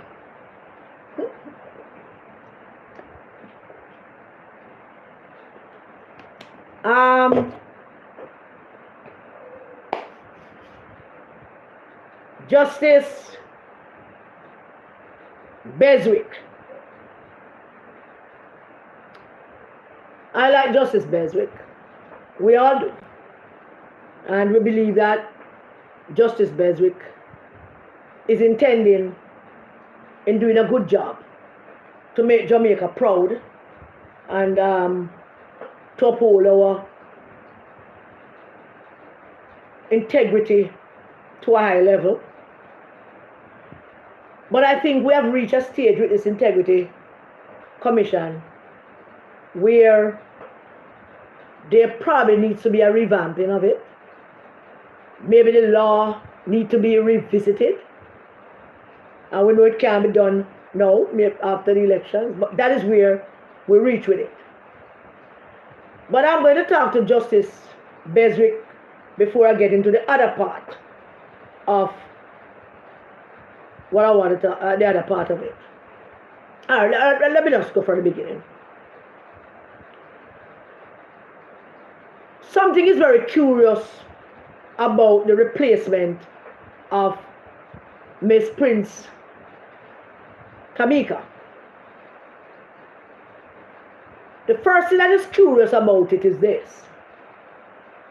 6 months ago, Greg Christie informed either the IC or the public that he will not be seeking for his appointment to be renewed. Let's see about that, all right? Now, when he did that 6 months ago, because it is required of them who are appointed to inform the commission 6 months before if they intend to seek a renewal of their contract, a reappointment. At the time when Greg Christie, did, we don't know if Miss Kamika Prince did as well. We don't know. We're trying to find out. I don't know. We don't know at what point did she tell them that she's not seeking reappointment, or if she even did. My own feeling of the situation is that she never did. Or if she did, she said to them she intended to seek a reappointment. Now let's just back up a little bit. Overall, when you look at this whole thing, it stinks of something. It smells terrible of something. There is a puppet master somewhere pulling some strings and having these people doing them little dance. And we can't help it. It just looked like something that Peter Murcutt Bunting would be behind. Just the way it all shaped up and play out. It looked very Machiavelli-like. And so we have come to the conclusion that he is definitely behind Greg Christie with this thing. And how he has been using some kind of machinations and manipulations to get through to what he want to do and what he want to get done. And Greg Christie was the outlet for that. That is what we think. Greg Christie is the executive director of the IC. And we feel that he's the one that told Mrs. Prince Kamika that she should not apply. The question is, why? Because them can't force her to not reapply, but them tell her not to reapply by telling her, don't reapply because we're not going to give it back to you. I would like to think that's against the law. I would like to think that that is a misconduct behavior.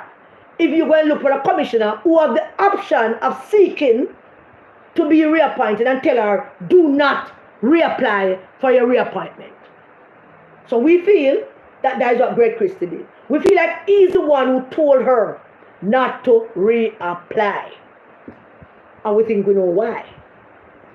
We feel like Bunting is behind this whole operation, pulling those strings, playing that puppet thing, because of what they want to get done, and how the thing leaving them, and how Jamaican people not depend with them depend anymore, maybe a couple months ago, but not right now.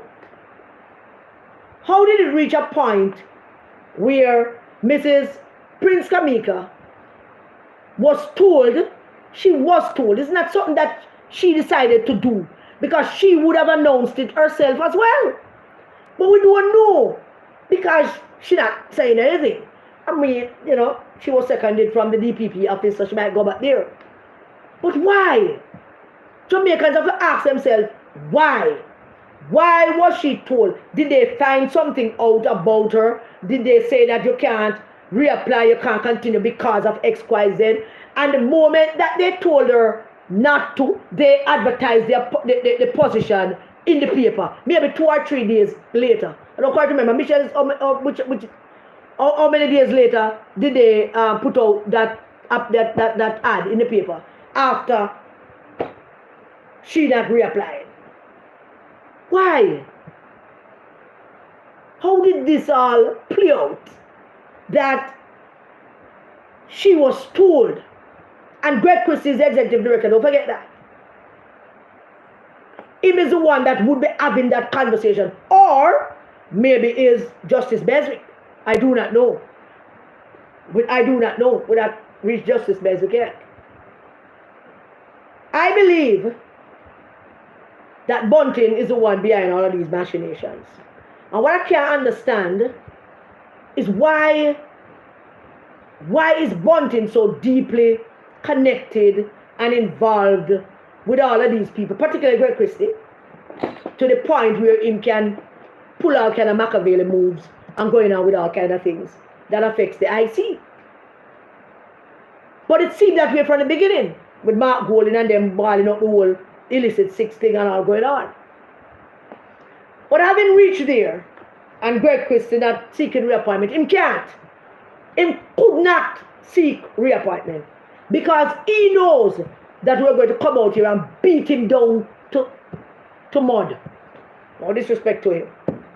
Because of how he has behaved over the last couple of years.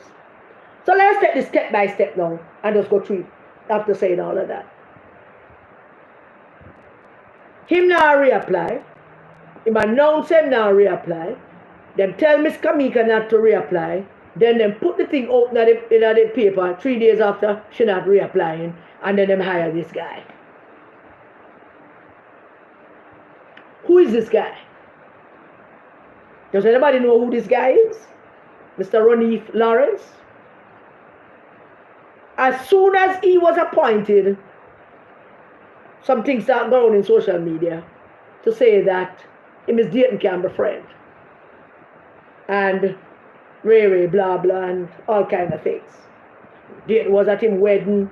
Probably Greg Christie was at his wedding too. We don't know. What things we don't know. But we're trying to find things out. But hear me. What brings this thing now to a head is a simple matter. Mr. Ed Bartlett wrote to Justice Beswick. And Mr. Bartlett, who is elected, somebody link up Justice Beswick for me now. Should have nothing to do her. We link her up. When I treat her with a lot of respect. Not disrespecting Justice Beswick. Mr. Bartlett wrote to the Parliament. And Mr. Bartlett wrote from the Parliament to Justice Beswick. And Mr. Bartlett said to Justice Bartlett, as is his right to do. This guy that was hired to act in the position of Director of Prosecution, we have some concerns about him. We think that so and so and so and so. And we'd like for you to look into the matter. And I don't know if anybody didn't brief Justice Beswick to tell her that Mr. Bartlett is a member of Parliament that was elected by the people. Remember which I see them in St. James? But he was elected by the Jamaican people in our constituency down in St. James. Elected, people go out and voted for him. After him walk some hill and climb some valleys, walk in the water, eat bad food, rub up proud, hug up proud the people, talk up to stinking mouth people and beg vote. And they elected him. And he's a sitting member of Parliament. Justice Beswick, you were appointed, not elected. The power that you hold is a constitutional one given to you by the Parliament which Mr. Bartlett sits in. Can you imagine this? Imagine the US Congress, the Oversight Committee, the most powerful committee. The Oversight Committee sent a letter to one of those bodies appointed by government. And so, who come in here and want to talk to them about some whole things? Imagine them tell them that they're not coming because they're not going to show some cogent evidence. Try to imagine that. What would happen? Justice Beswick, you have one responsibility. And this responsibility is to uphold the law and to give an appearance Not only do it, but to give an appearance of fairness, and upholding the law. If Mr. Bartlett write to you and ask you to look into something, you look into it. You don't write him back or go in the newspaper and talk about you are cogent evidence. You don't need any evidence. He expressed some concern to you, the head of the IC, and he says to you, I have some concern. Look into it. You look into it. You don't refuse it. You don't go there with these kind of flamboyant, dismissive language, talking about cogent evidence. Evidence of what? Evidence of what? Justice Beswick just asked you to look into the guy. So let me tell you this, Justice Beswick. Not disrespecting you. I like you. You're not Pantan. You're different. I know your history. I know your history and I know your career. I make sure I get it from yesterday and go through it. This is a simple matter, Justice Beswick. Very simple matter. Nobody knows who Ronnie Florence is. Nobody has ever heard of him before. And he must have been suggested to somebody by somebody. We have no doubt about that. Somebody suggested to somebody. Them leave date no type because them include him like he wouldn't come out, come talk. He never know. Because nobody don't trust him anymore, so they don't tell him nothing. So after him hear him go to go up him mouth because him is daft and stupid. Him is a pedophile. Them don't have much brain space. Them is psychologically depraved people. So him don't know what him don't know nothing.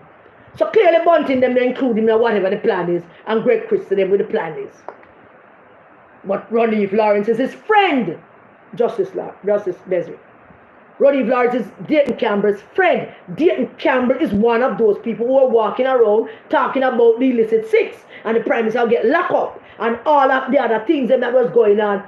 These things are fishy. Very fishy.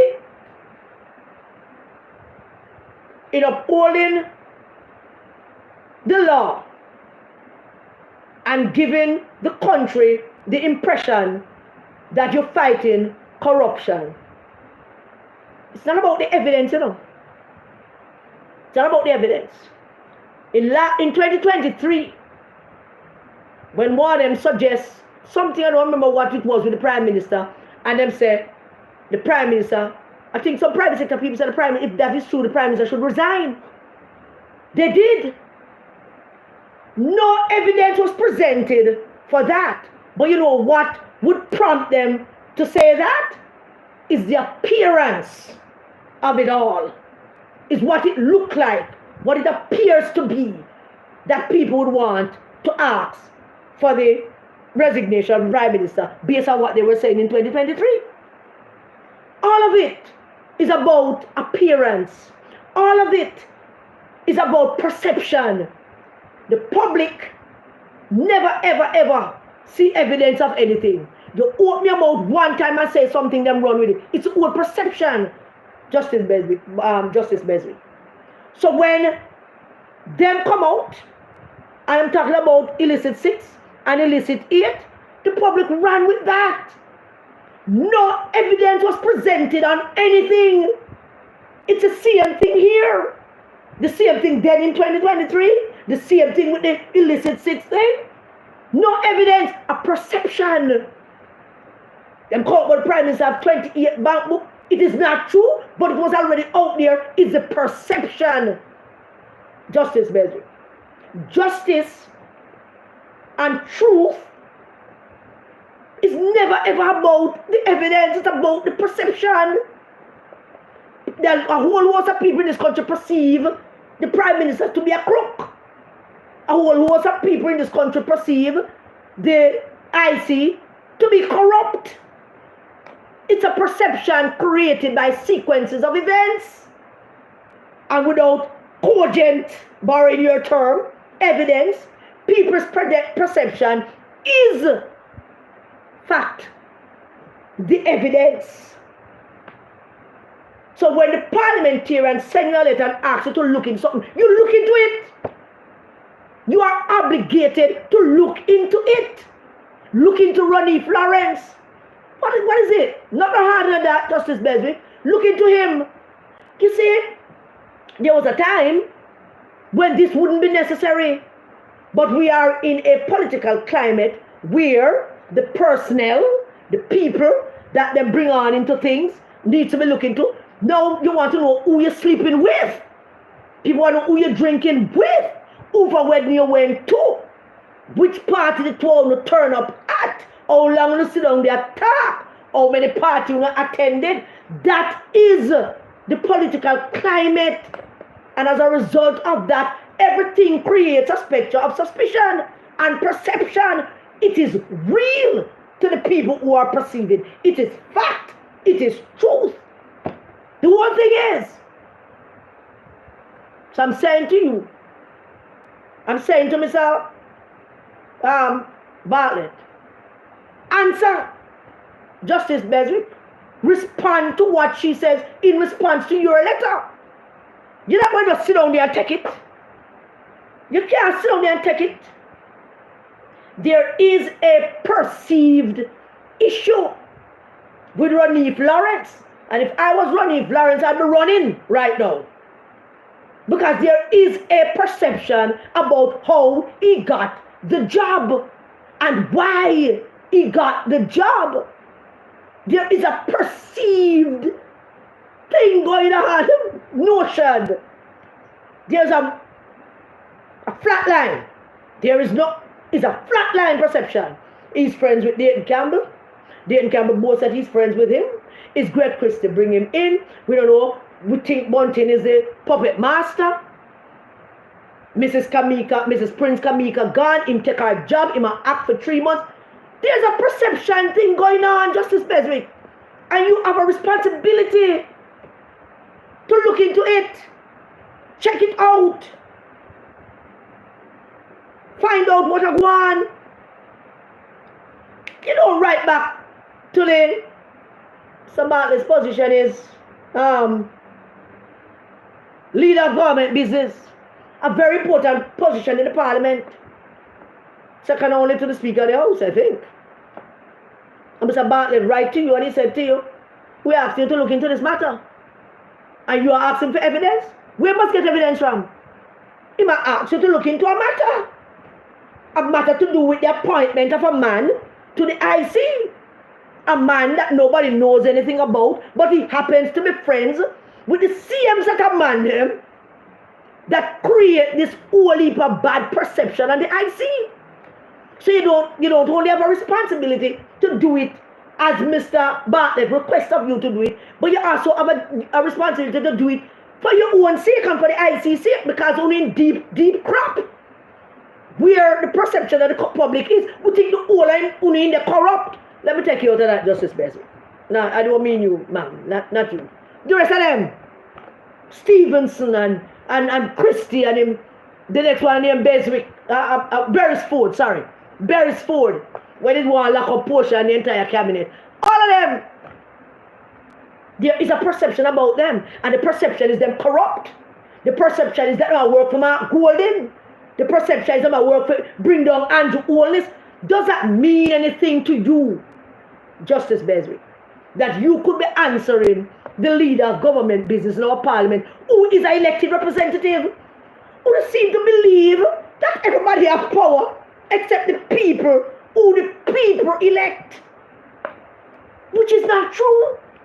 The only people with power in all of this are the people who the people of this country elected in 2020 and 2024. Those are the people. And you can't just decide that you're not looking into it. Every congressional committee, every senatorial committee, every congressional committee, them can't get up tomorrow morning and look into how to make scissors and call all the scissors people them. I'm going to do come them subpoena them. Because people elect them. People elect them to do all of that.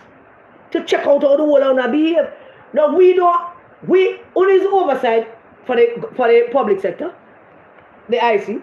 The oversight basically for the public sector, but it seems to be on a witch hunt. That IC body is always on a witch hunt. They have been on a witch hunt for the last 3 years and create suspicions and clouds over the Prime Minister of the land, to the point where I think it's Reuters news network had the story, and then the AP pick it up for a short story.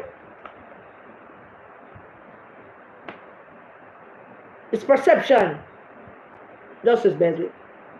Now, Mr. Ronif Lawrence, who want to know about him? Who was at his wedding? Who tell him about the work? Because him not see the newspaper. It was ready before it come in the newspaper. It was uncocked before it came in the newspaper. Who tell him to apply? Was it Christie? Was it Bunting? Greg Christie is in the midst of all of this, you know. Him can't stay there. Ronnie Lawrence can't stay there, Justice Bensley. Him can't stay there because there is spectre of suspicion and there is a perception about him, about how he got the job, and that is a matter that you need to address. That is what Mr. Bartlett talking about. The government is expressing that they are not fully satisfied with his appointment to act, because there is a perception about how he got the job, who told him, who gave it to him. Nothing can go, sir. Nothing can go, sir. So, Justice Beswick, I would rather that we are you in hot water, because truly I don't want to be in hot water with you. Because as I said, I look at your public record and it is a good public record that I like. And you simply can't just refuse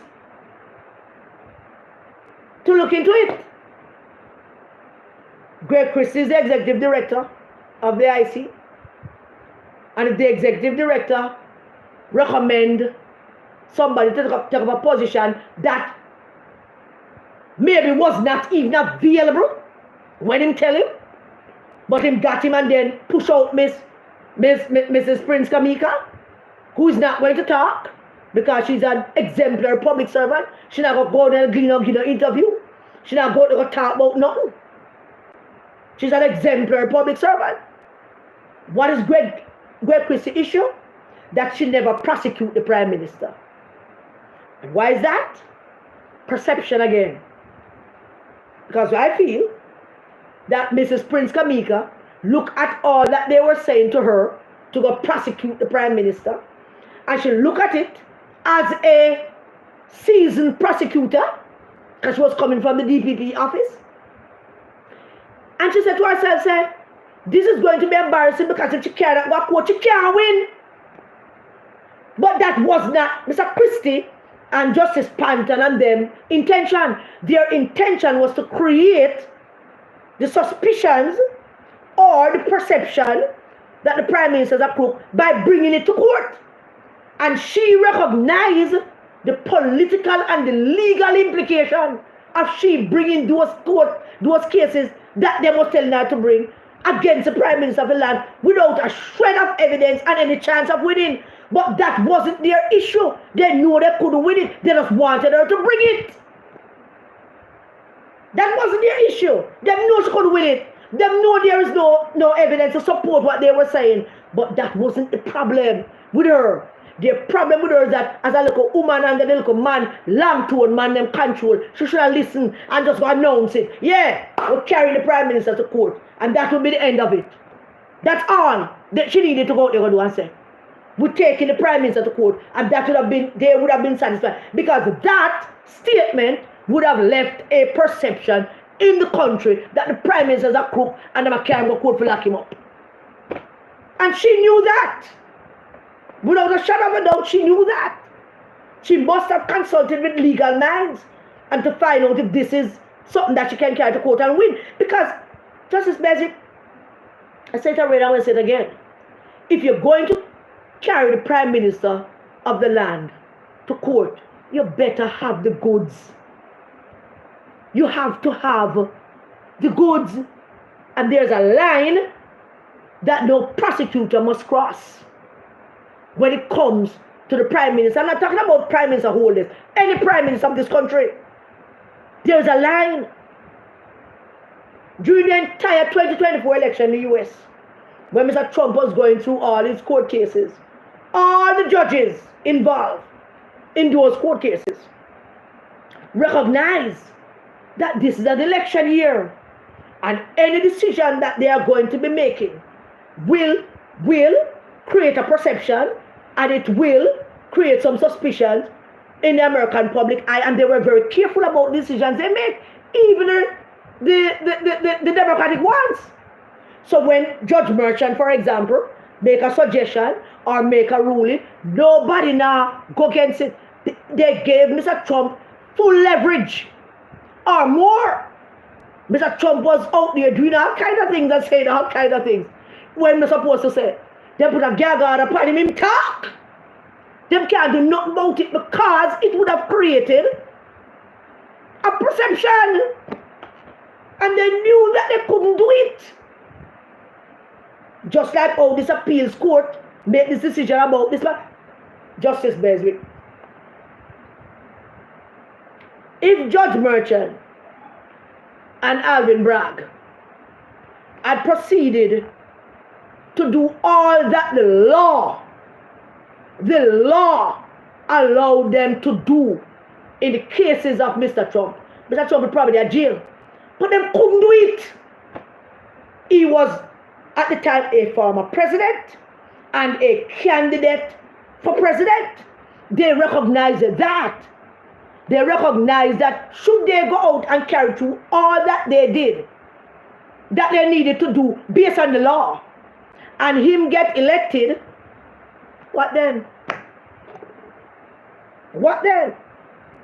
What they did was preserve the law and preserve the perception of the public about the fairness of the law. That's what they did. Many people don't see it, but that's what they did. They preserved the law in the best way they could against a former president who was at the time a candidate. It's a simple argument. You don't go out there because you see a man who could become president and start flinging everything in the book at him. It doesn't work that way, Justice Beswick. So what they wanted Mrs. Prince Kamika to do at the time was to go out there, so they recommend these things. When Neil Stevenson and Beresford recommend that Prime Ministers be charged. Now, can you imagine Miss Prince Kamika go out there, go announce to the Jamaican people that you're charging the Prime Minister for having 9 bank books? It was really 9, not 28. But the word 28 has been out there already. Can you imagine? 2 things. One set of people would say, I thought it was 28 when she get 9 from a lie, them I tell them a cover theme. And one set of people would believe her, and one set of people would believe the Prime Minister, and the whole thing would be going to shit.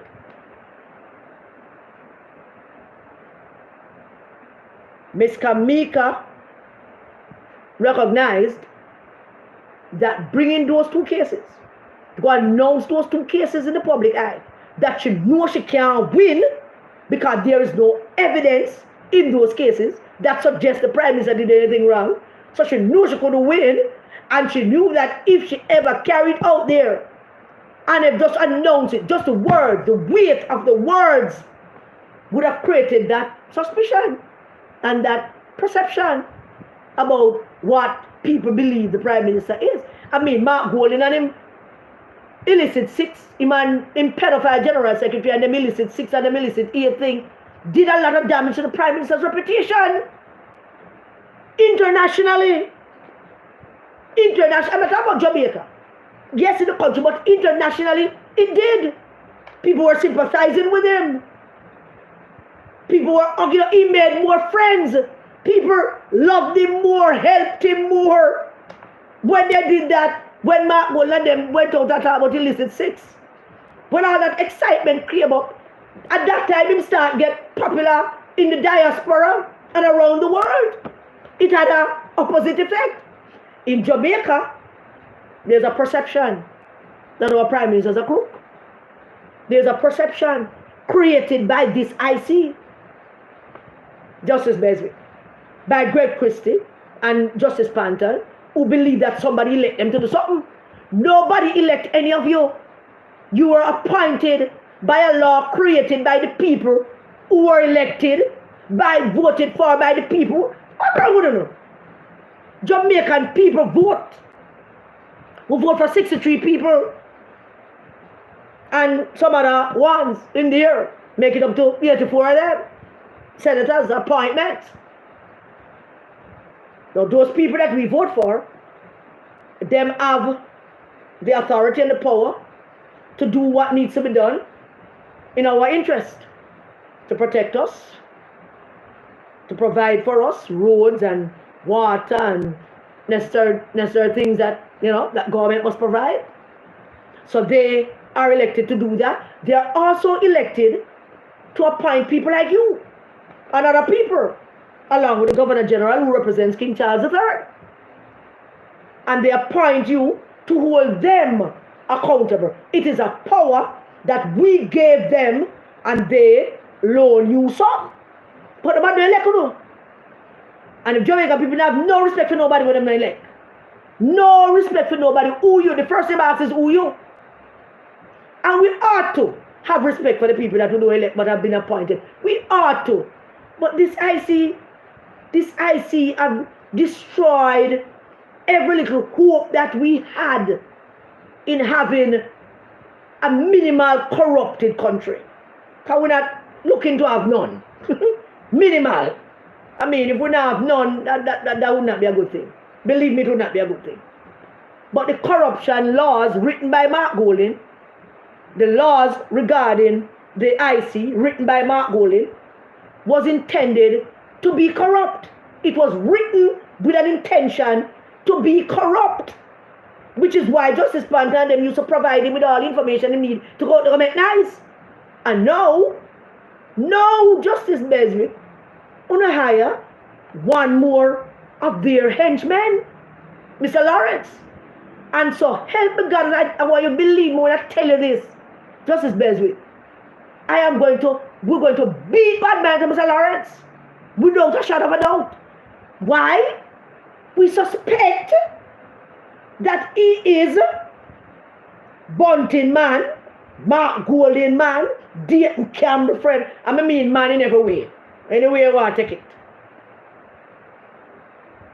We suspect, we have a perception that this was a setup. Something to rattle the Prime Minister to get him to go do something that Miss Kamika says she not do.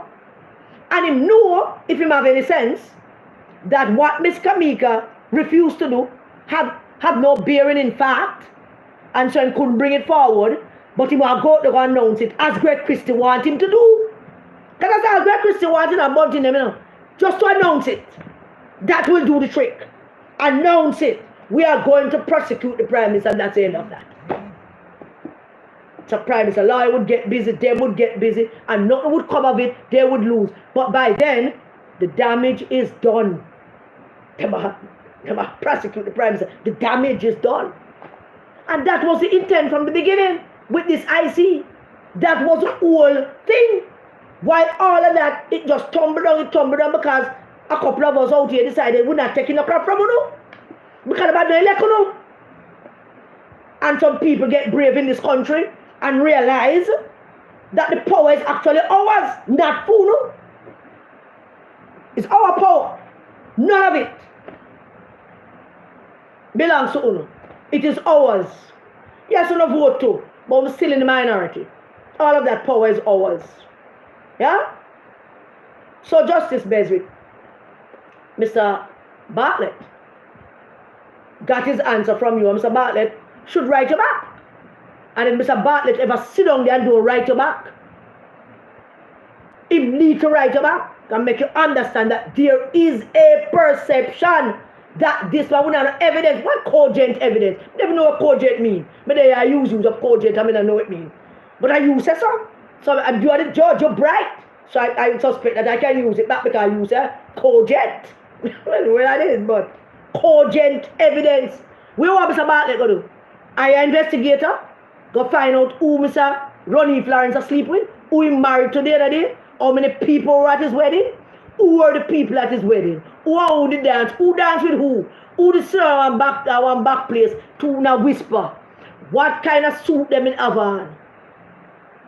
How long you know Layton Campbell? How long you had him a rap? Did you talk to him? Do you know that he's a pedophile? Did you know that he's a pedophile? You know what him done now to a center and Japan with picking a car in Kentucky? Those are the questions you want those are things you want Mr. Bartlett to go produce evidence with you with Justice Beswick. That is not fair. That is not fair, Justice Beswick. You have an obligation. You have an obligation to the parliamentarians who were elected by the people to go look into it because Mr. Bartlett, who's the government, who is the leader of government business in the House of Representatives, King Charles III Parliament. And he's asking you as one of King Charles III parliamentarians to look into something that has created a perception. Do you understand that, Justice Beswick? Look into it. Find out what's going on with Mr. Ronnie. Full name, but find out what's going on with him. How him get into this work. How him know that there was an opening. Those are questions that you need to go ask, Justice Beswick. You need to go ask. I have hope, you know. I have hope and faith in you, Justice Beswick, that you're going to do what you need to. I think you're going to clean it up and get it going again so that we can have an integrity commission that is not questioned. That will not come out and we say John Black. We say, yeah, the integrity commission said John Black, so even though they look brown, we're going to believe the integrity commission can them say black. That's the kind of integrity commission we want. That when you say something, we believe you. You just send out one piece of paper and you say, ladies and gentlemen, citizens of Jamaica, this morning the sky was not blue. And we look up and we say blue, but we believe you. That's the kind of integrity commission we want. And we can't get that kind of integrity commission unless we start treating the parliamentarians with respect. And Mr. Bartlett did the right thing. He wrote to you and he asked you to look into a matter regarding this man. Your responsibility, Justice Beswick, is to look into it, and while you're at it, look into Mr. Christie to him and leave, but look into him too. Him? You see him look like a bulldog? Look like I'm ready to come jam up everybody? Look into him too. I would ask you to go look into Murcutt. But I don't think you're up to the Murcutt thing. I mean, it's a slippery eel you see there. Real slimy fellow. Doing him like a Machiavellian thing behind the scene. Now Mr. Ronnie Florence, him and Layton Campbell are best buddy. And Justice Beswick, the way the thing's set up right now, in an election year, these men have created so much suspicion and so much angst in the public space that anything that has to do with them smells bad. It don't look good. We're suspicious of them. So once this man are friends with a pedophile, what do you know if my pedophile too? You don't know if you hang out with pedophile, what can we say? You hang out with man where hang out with 14-year-old picnic in a car with Kentucky. What that says about you? Who wanted to go look into him? It's a perception. Justice Beswick. It's a perception. And if you don't look into Ronnie Florence, then this perception is going to persist, and then sooner or later we'll start have different perception of you too, Justice Beswick. And that's not going to look good. That's not going to look good. That's not going to look good for Jamaica. And we want the thing to settle down. I want the people of this country to understand that, never look good, but now we have a good system, and this is what it looks like. So, she get him sent to you, Justice Beswick. I see. So, yes, Christie's a bulldog. Well, I don't know why they never want Mr. I think Greg Christie did not want her to reapply for the work because he want to bring in Ronnie Florence. Because he want to bring in somebody who's going to look at the two report that Mr. Who was it? Beresford Stevenson presented to Miss Kamika, and Miss Kamika said, "There's no evidence here, and she's not carrying this to court because that now can't win a court." That she tell them. She not carry this to court unless she can't win.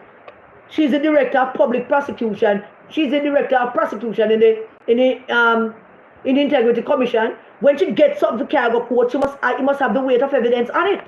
She can't just go waste the court time or announce something because Mr. Christie and Bunting and Mark have some kind of political agenda and they want people to announce things that create a public perception about these things. So that's why they don't want her to reapply. They don't want her about that. Because she stunned them. She stunned them. She threw out them things. And she said to them, there's no merit to these things that you're presenting to me. You present this report and give to me. I said, I must go arrest the Prime Minister, but you don't provide me with no evidence as to why and how I'm going to win this case in the court of law against the Prime Minister. So I'm not going to do it. So can you imagine the embarrassment that she would have faced trying to bring these things against the Prime Minister? And that would not mean anything either, because just the fact that she'd have got there and announced it would have been enough, which is all that they needed for her to just announce it, that them going to do this. And the perception would have been created, and the Prime Minister would have this cloud over his head, and the international community would be looking at Jamaica in a very peculiar fashion.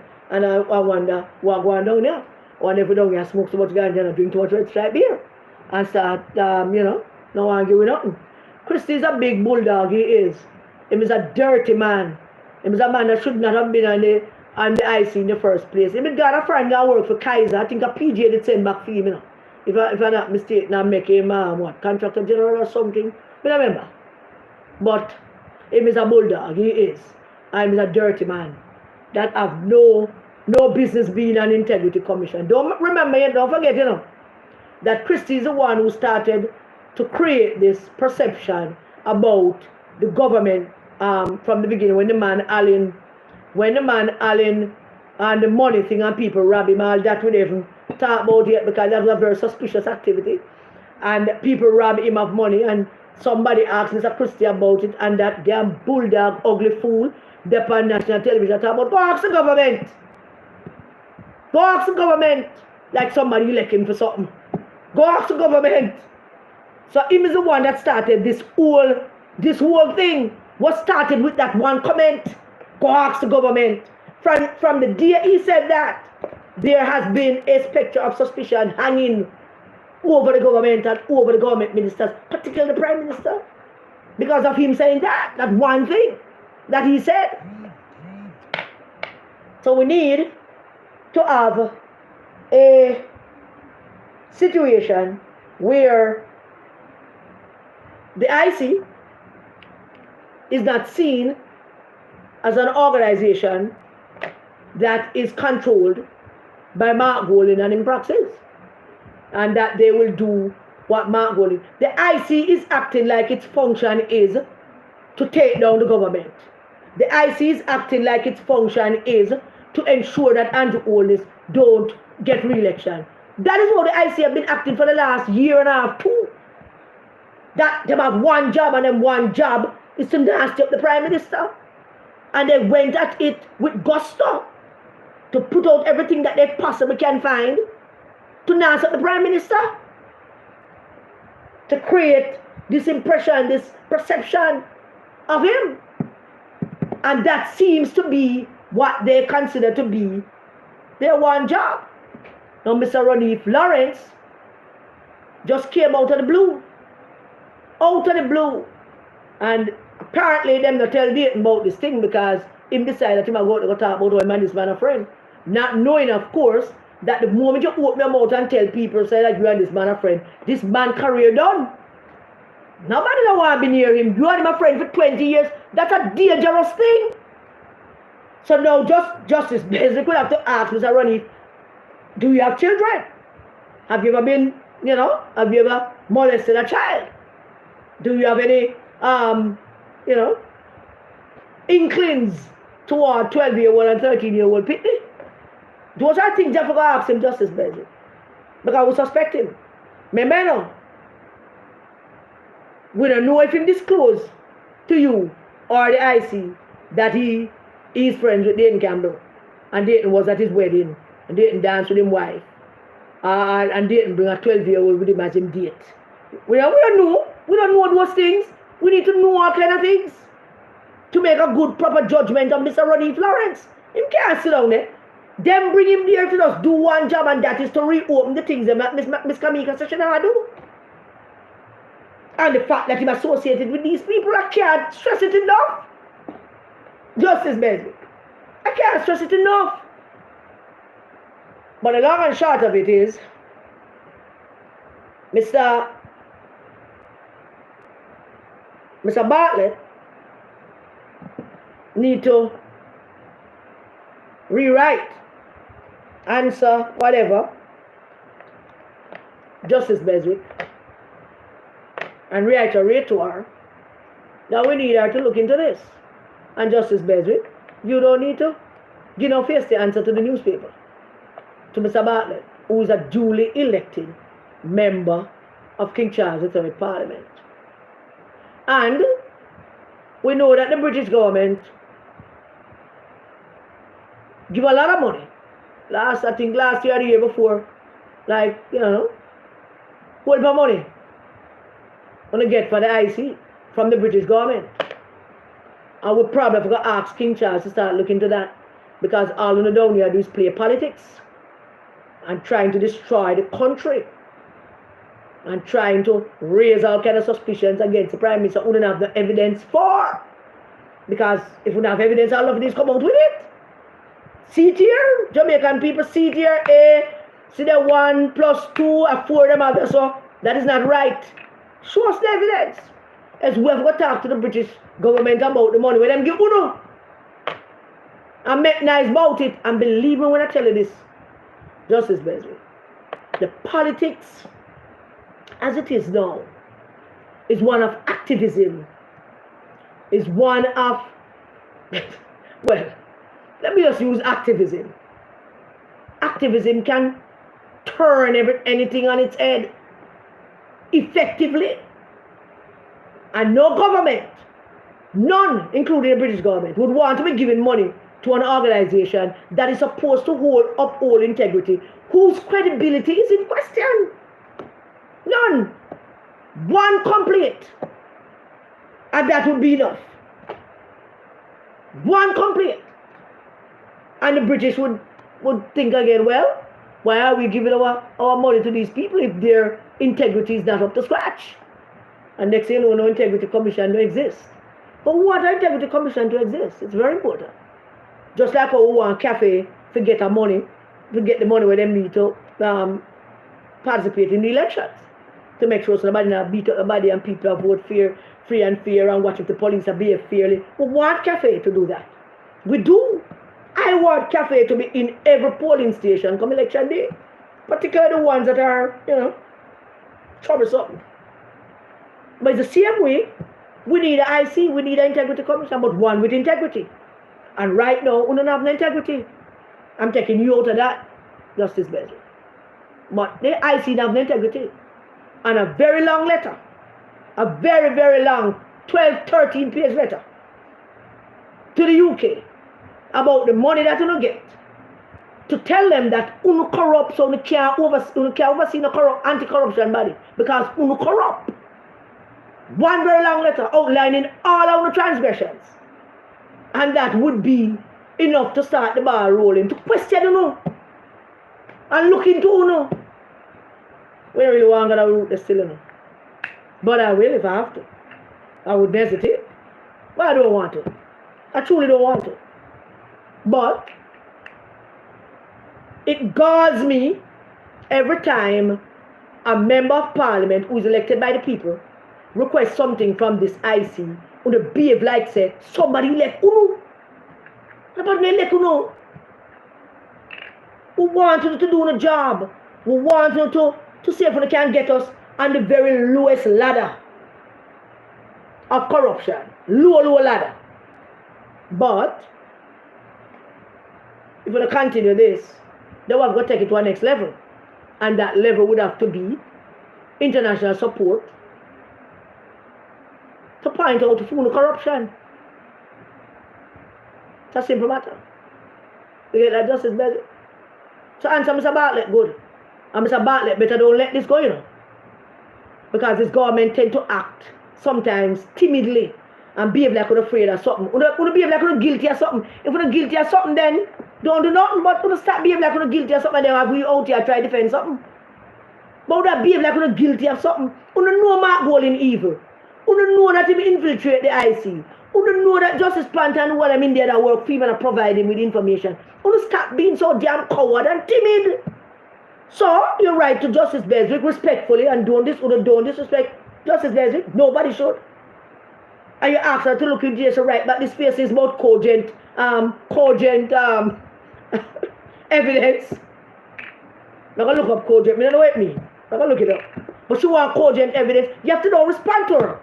And let her know she don't need no evidence because you have the evidence. You need to look into it because there is a public perception about all of this, Mr. Bartlett. And whoever else, maybe the Attorney General or Miss Camina Smith or whoever else that wrote to her. Let Mr. Ronnie go in my yard and go hang out with Layton, make Layton give him work. And we don't want him in there because we don't trust him. We do not trust him. We think that him is a plant. We think that Bunting and them go dig him up and bring him come and give him to Greg Christie and tell Greg Christie say install him, and thought that we don't know him name and we don't know who he is, so we might be calm about it.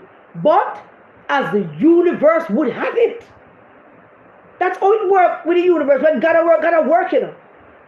Layton is the tool that God uses against you, you know. Him going down and gotta use him against Uno. Because that is so like who Ronnie Lawrence is. Had he not told us that I'm friend and brethren for 20 years. And because Uno shut him down, Uno never bring him in pan the deal, never tell him nothing, because know what him do, nothing, because not trust him. But the good Lord use him to come out here, come tell us that Ronnie is his friend. And if him say Ronnie is his friend for 20 years, then never look into Ronnie activities for the last 20 years. And Ronnie must have been his friend when he was Member of Parliament for Northwest St. Anne. I want to know if Ronnie is involved in a nothing. When I say that he is, we're going to check it out. Our responsibility as public social media people is to look into those things just as best, because it's your responsibility as the head of the IC to look into those things. So, there we go on that. And if there is nothing else that anybody else have to say, then we should wrap this up unless somebody have show me a friend and I'll tell you who you are. My mother always said, you know, show me a friend and I'll tell you who you are, the people that you hang out with.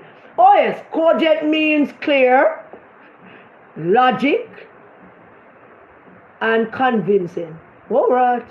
Oh man. Clear, logic, and convincing. You hear that, Mr. Bartlett? Cogent evidence, clear, logic, and convincing evidence. Now you need to write back Justice Beswick and tell her that, you know, you have clear, cogent, and logic reason to believe that it creates an impression.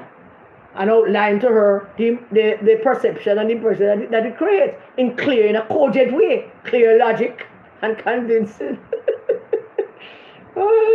So that is it. All right. Is there anything else? The government must stop acting like, you know. Anyway, government have start act like on a government and start behave like on a government. The people elect the government and the government must act like on a government and start behave like on a boy under the IC and girl under the IC.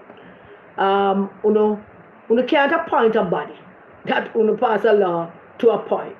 I'm afraid of him. You're afraid of him. Nobody that's sort of forgot to go beat them up. But una angle them up, man. Because them a angle una up at them. Una can't, it's a simple argument una have. At them first started. At them pick war with you. Remember, you go to school, Peter lick you go over and say, him first lick me. So at them first lick you know. Lick them back. Lick them back. Don't bust somebody, don't cut nobody, don't kill nobody, just lick them back. And make them understand that it's the people like you. That's what you're doing. And we should wrap this up now. Mainly because I am tired and my throat running out of argument. I let them do not come with big word to make you look dance, yeah? Cogent. Cogent. Clear. Convincing. Who said Mark is going to send Andrew to prison? Mark can't send nobody, right? Mark need to send himself to prison. I send Mark to one British prison. Maybe that will help you. Yeah man, Ronnie Lawrence is an undercover agent. Them bringing me in for something, period. So, very much thank you all for joining me. Thank you so much for being here. I hope that was informative and fun, some way. Thank you very much all. Have a very happy Easter, Holy Week for the rest of the week. Good Friday. Remember that that's the day that them crucify God's Son. Let us remember that some of the people that ball out in that crowd to crucify him was Mark Golding ancestors. When them say, you want Judas, you want Barabbas or Jesus? Barabbas or Jesus? And them shout out, give us Barabbas, crucify Jesus. Some of them the people are the Mark Golding ancestors. Keep that in mind on Good Friday. Have a happy holiday, everyone. Please do stay safe and keep the children safe. God bless you.